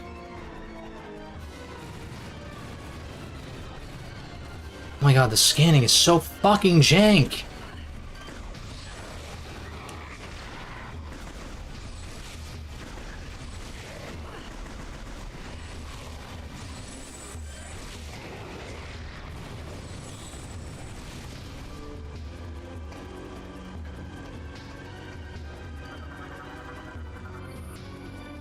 Manually opened. Oh. Okay, so I was supposed to be... Okay. I'm glad that was clear. Again, I'm the one complaining about hint systems, but I'm like, I don't need a hint, but it's like... Why is this so... unintuitive? Like, am I crazy for not thinking, oh, I should be going underneath the anus of this machine... And then, like, I don't know, whatever.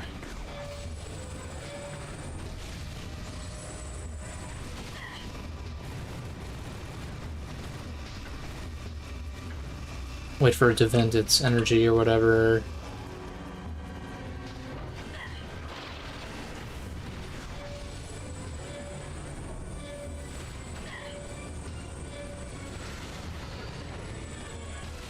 What the fuck?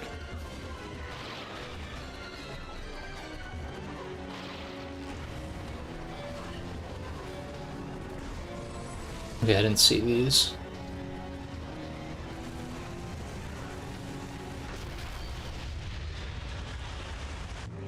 Oh, that's true, yeah. The enemies that also have hyper mode.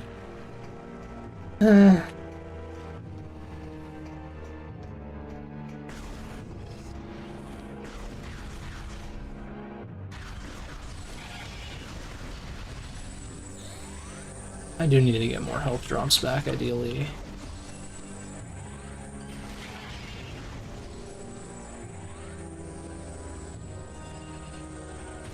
Shit. Somehow missed the lock on there.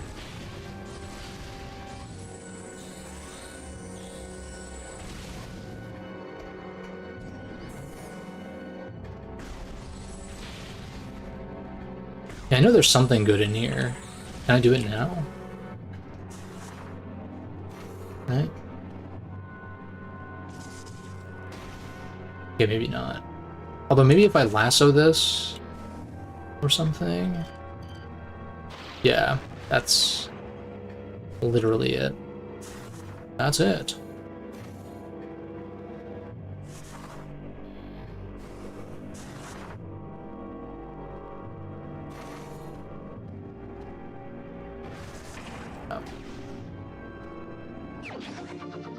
Okay, cool. I didn't realize that those were limited. Interesting.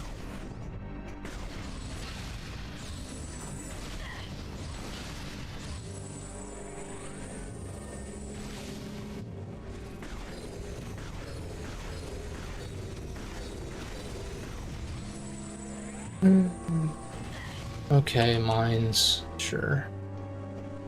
Phase on mines?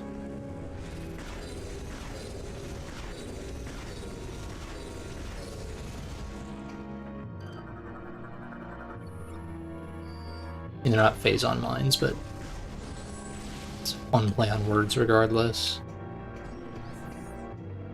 Okay, so this is the other cannon.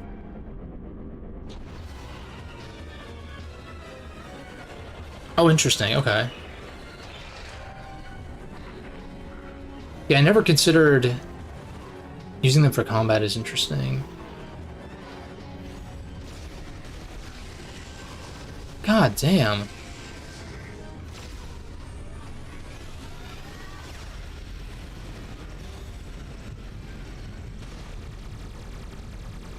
Shit. I'm gonna try to exhaust this. I know you're supposed to activate... Yeah, something here, that's right. Because that... I think you're supposed to activate these in quick succession to unlock the thing.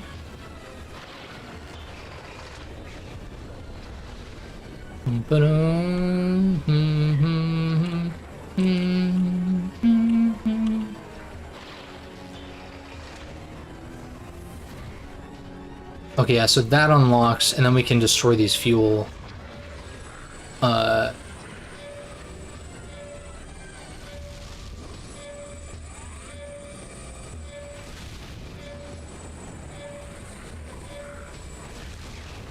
Okay, sick. So that disables this. Yeah, and we go through here. Right? What's this door over here, though?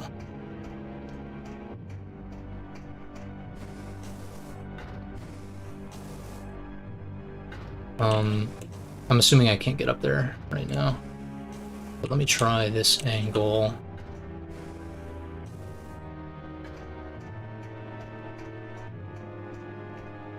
Oh, it's underneath. Oh, wait, interesting. Is this like... This unit may be moved to a new location. Okay.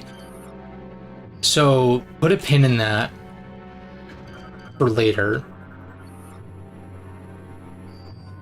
Yeah, I did get that far in my last playthrough, where you're supposed to go and find this thing. I think that's where my frustration set in. I'm just like backtracking through these fucking levels that I dislike backtracking through to try to figure out where this is.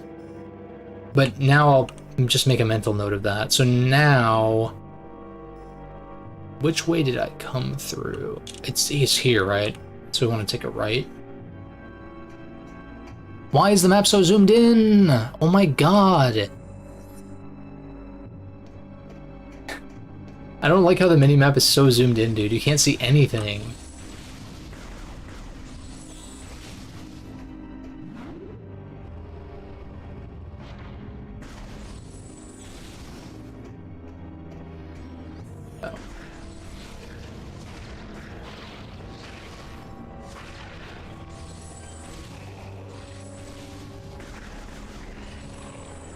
Cool.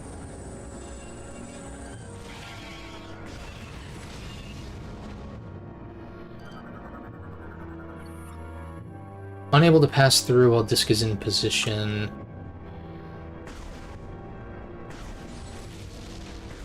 Oh, I thought maybe that would be a grapple lasso thing, but apparently not, excuse me.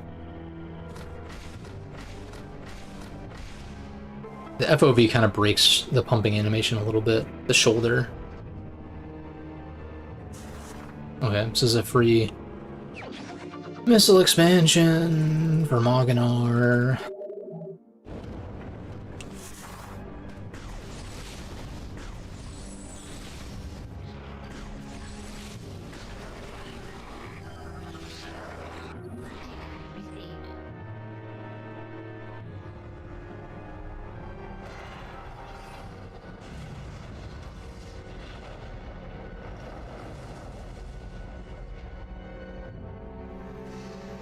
I'm a little scared about them chucking a Phazon grenade and me having to do that again. Move, move, move. Let's get the fuck out of here.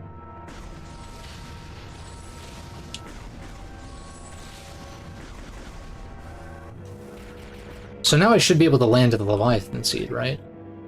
Oops. Yeah, Brio Seed.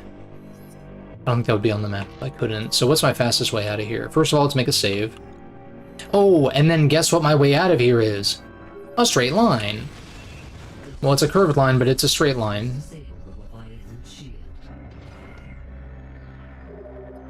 There's no options.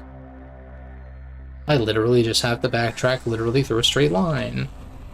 Isn't that fun Metroid design, guys? Thumbs up.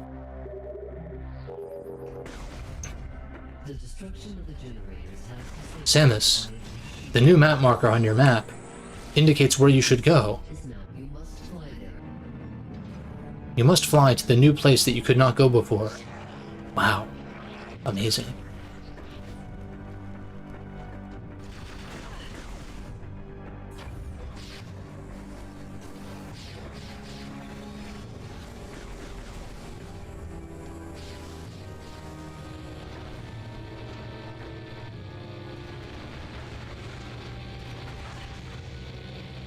Got that stormtrooper aim.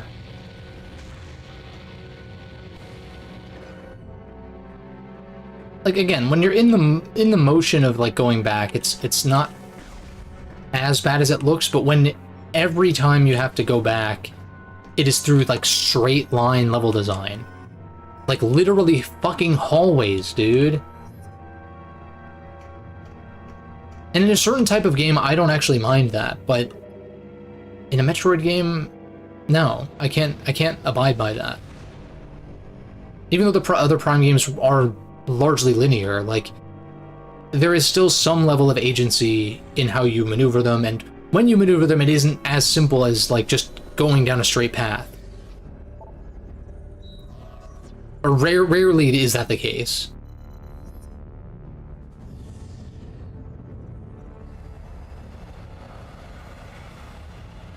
Yeah. Samus, communications are down, and yet I can still communicate with you freely. Please, I am very lonely. I mean, I guess considering the other Aurora units are offline, or corrupted, maybe this Aurora unit actually is lonely and is just looking for someone to talk to. Maybe does that headcanon make it better or worse?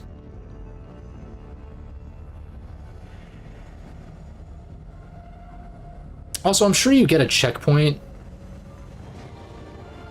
if you die to Moginar, but at the same time, my instinct is, okay, now that we've gone through that cutscene, I should save again, because now I would be starting here. You know what I mean? That's more of a me thing, admittedly, but...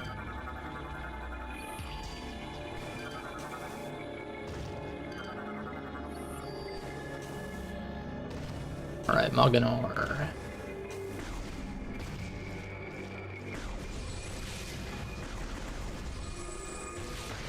This is a fight that made me rage quit at one point, but I did, like I said, I came back to it and I kind of whooped his ass, and then pushed on to Skytown, and then I just kind of fell off during that.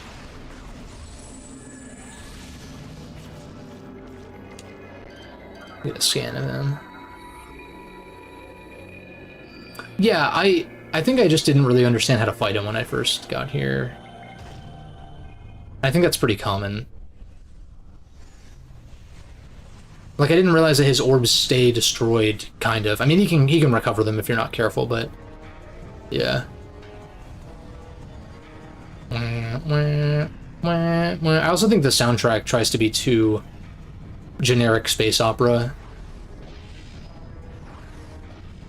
I mean, not opera in terms... you know what I mean. Just too generic, like, just orchestral. And I like orchestral music, but it's just kind of generic. Compared to what Prime 1 and 2 were throwing down. There's some cool alien sounds going on there. Bing, bing, bing, bing, bing, bing, bing. I can dig that. Yeah.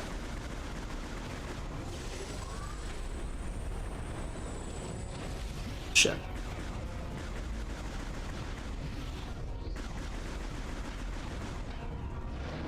Jump.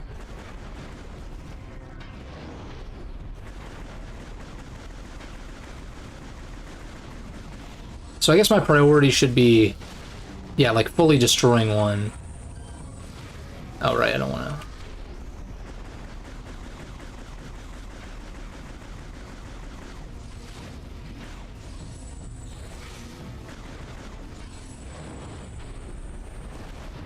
God damn it. Okay, there's two.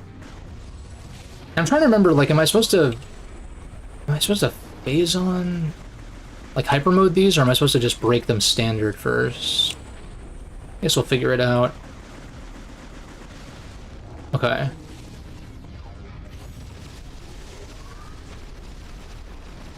Yeah, I think we're supposed to just kind of hyper mode. God, motherfucker.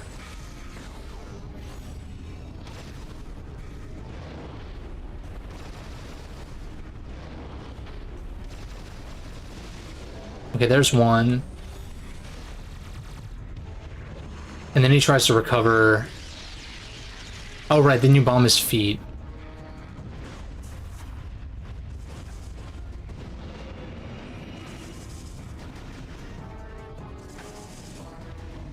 Fucker. Yeah, I'd rather just damage boost, get the hits in, instead of, like, trying to lead my shots. Oh, and they actually stay vulnerable to hyper mode, which is kind of nice.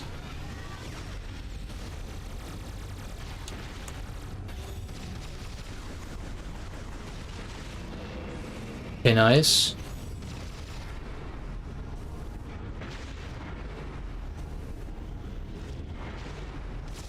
Oh, I can destroy that. Oh, I didn't realize that. Clearly.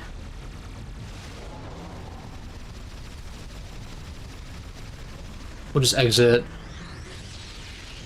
Okay, and then feet picks. Yeah, wait, did I say that?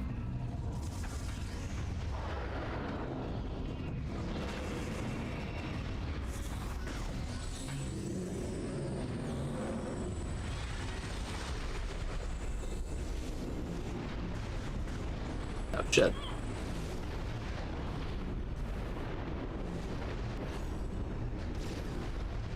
Come on, open up your canister thingy.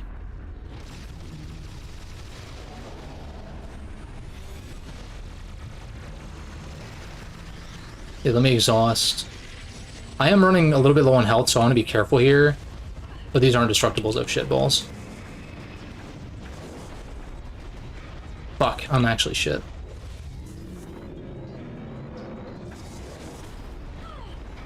Okay, I destroyed one. I need to be careful here.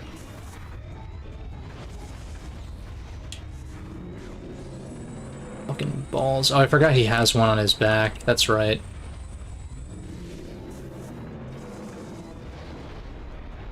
Dude, you motherfucker! Alright, fuck this bullshit mess. I'm actually dog shit, I'm sorry.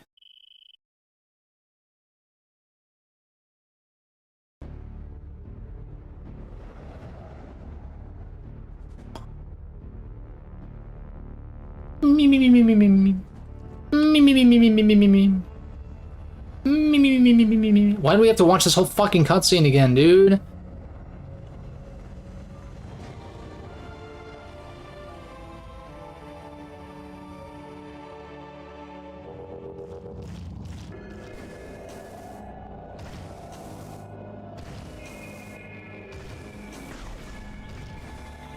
Like, should I clear these obstacles and go back and save after? It's like, dude, what? Let's try this again. I could definitely be more efficient in that I should prioritize one of the orbs first and just kind of go one at a time, and that'll give me more of a chance to gain health back too from using hyper mode. I'm just nervous about getting corrupted, a corrupted game over again, so I've been booting out of hyper mode maybe more quickly than I need to, thus requiring more cycles of hyper mode, thus killing me sooner.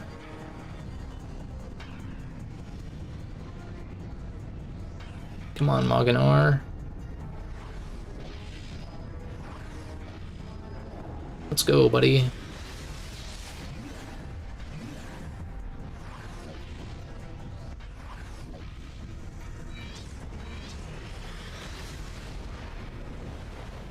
Yeah, I guess it shows the one on his back, too.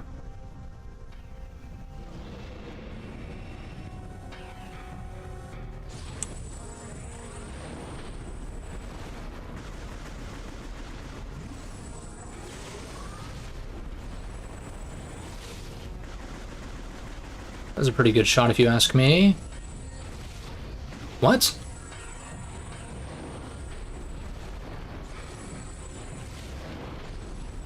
Can you sit still so I can shoot you, you dickhole?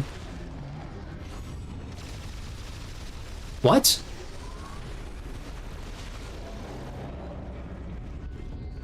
Like, can I just chill in hyper mode? Oh, maybe not, because I need to... Yeah. Yeah, I would rather just, again, damage boost, but I just need to be smarter about it this time. Oh my god.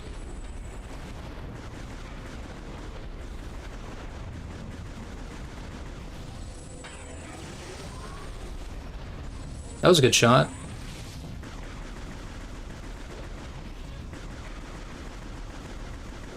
It's nearly destroyed.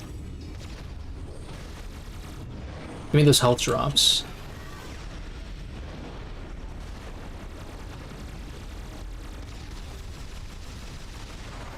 Okay, nice.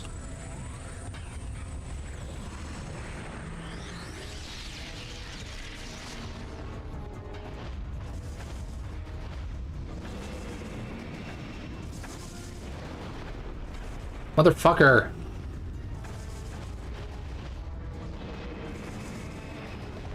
There we go, there's one. Fuck you.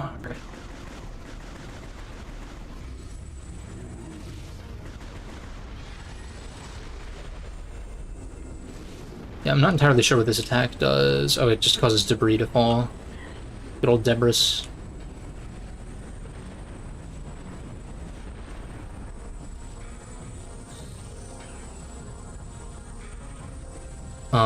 Are you gonna, like, do something?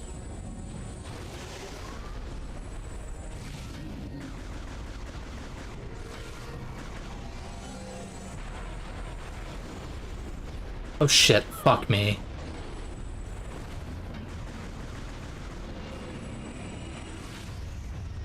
Open up. Oh, I can shoot the one on its back a little bit. Maybe I should go for that one first? I don't know.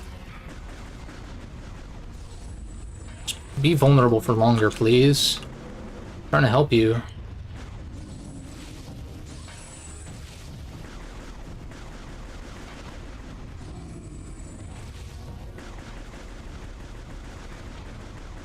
Yeah, I feel like I should be pea-shootering more so than I should be trying to land charge shots, just because his vulnerability period is, like, super small right now. God damn it.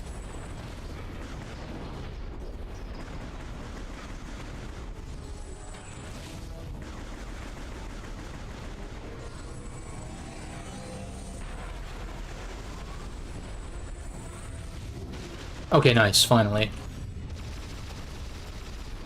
I just need to be very careful. Hey, give me these health drops. Give me that shit.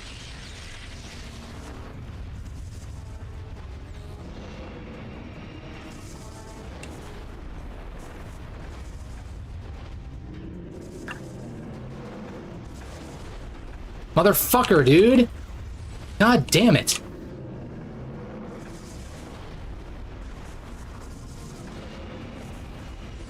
Okay. Give me these health drops. Can you absorb? Oh my god, what is going on? I said, hey. What's going on?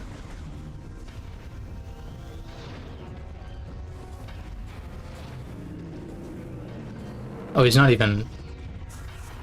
Motherfuck. Motherfuck! God damn it.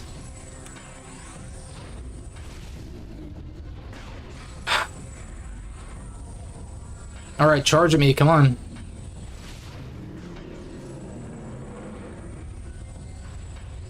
Not like that, though. Jesus Christ, Samus, you're so slow, girl. Why are you so slow, girl?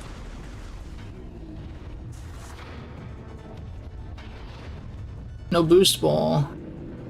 Dude. Okay.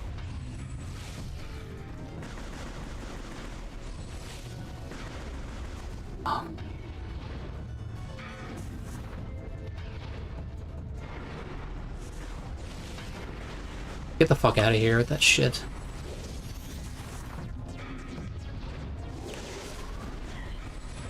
It's good that there's health drops. Would you fucking absorb? Why are you not absorbing the health drop, dude? Oh my god. What?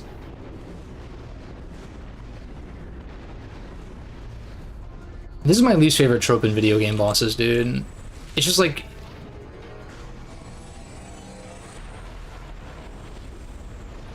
It's bullshit. Charge me so I can fucking hit you, dude! Oh my god!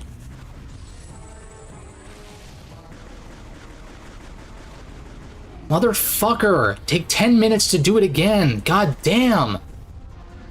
Let's go! Thank you! Jesus Christ! There we go, you piece of shit! Okay. Absorb the health slower, please. My lord. Get fucking shit on. I hate this game. Oh my god. I don't think I do actually, but like, Jesus Christ.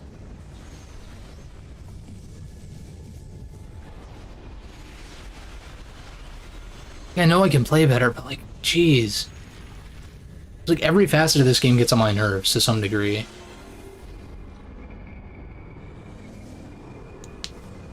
But there we go. Brio is done, kind of. We have to come back for some stuff, but maybe it's more Prime 2-esque than I'm remembering in terms of like coming back and doing shit at previous areas. Oof.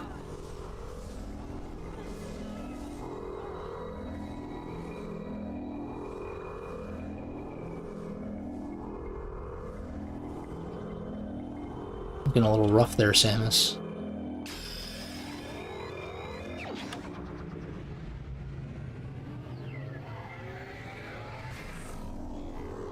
Hyper bombs, which allows us to actually enter Elysia, the planet.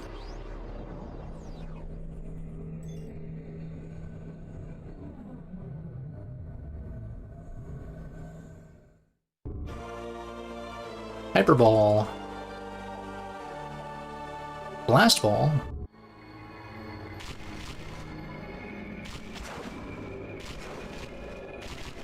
Hyper ball tutorial.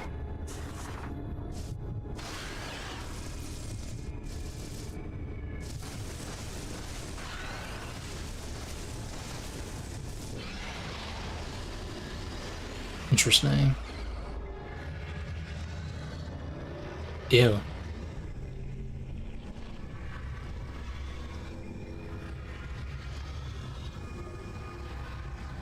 There's the Leviathan seed.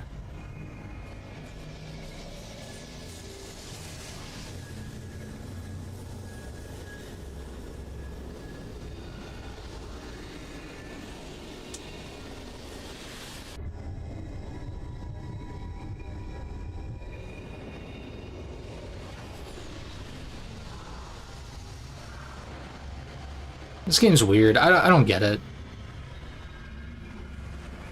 I thought I was gonna actually shoot it, and then it was like, I just clicked and it did it, so just do it. Whatever. That's a super nitpick, but it's like when a game frustrates me in broad strokes, it's easy to also get hung up on nitpicks. Like, of things that you maybe would be able to forgive in other circumstances if the broad strokes were handled well. But yeah.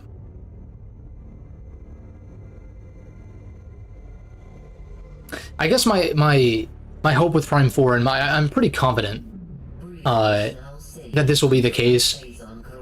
It can't get worse than Prime 3, I don't think. Maybe in some regards, maybe in terms of the dialogue and the story, like, who knows, but I just mean in terms of, like, level design and combat and stuff, like, it cannot, I think it cannot be worse than this. And again, I'm not saying that this game doesn't have merit in some regards, mostly because I'm trying to cover my ass, but I just...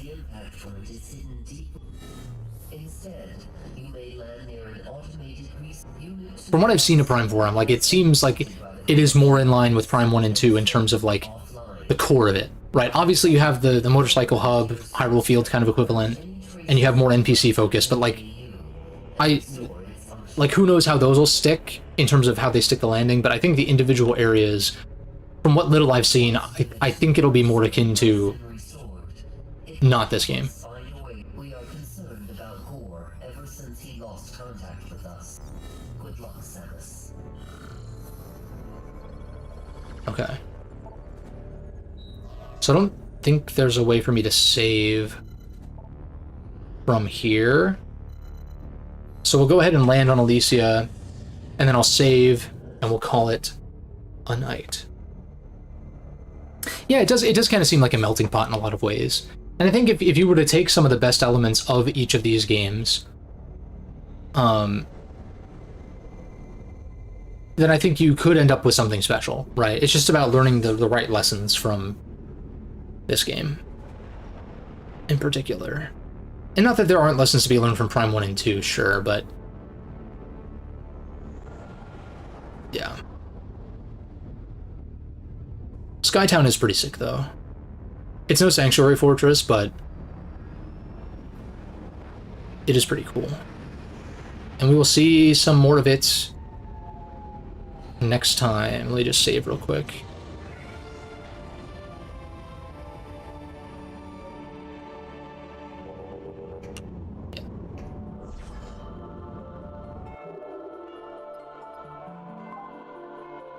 Save.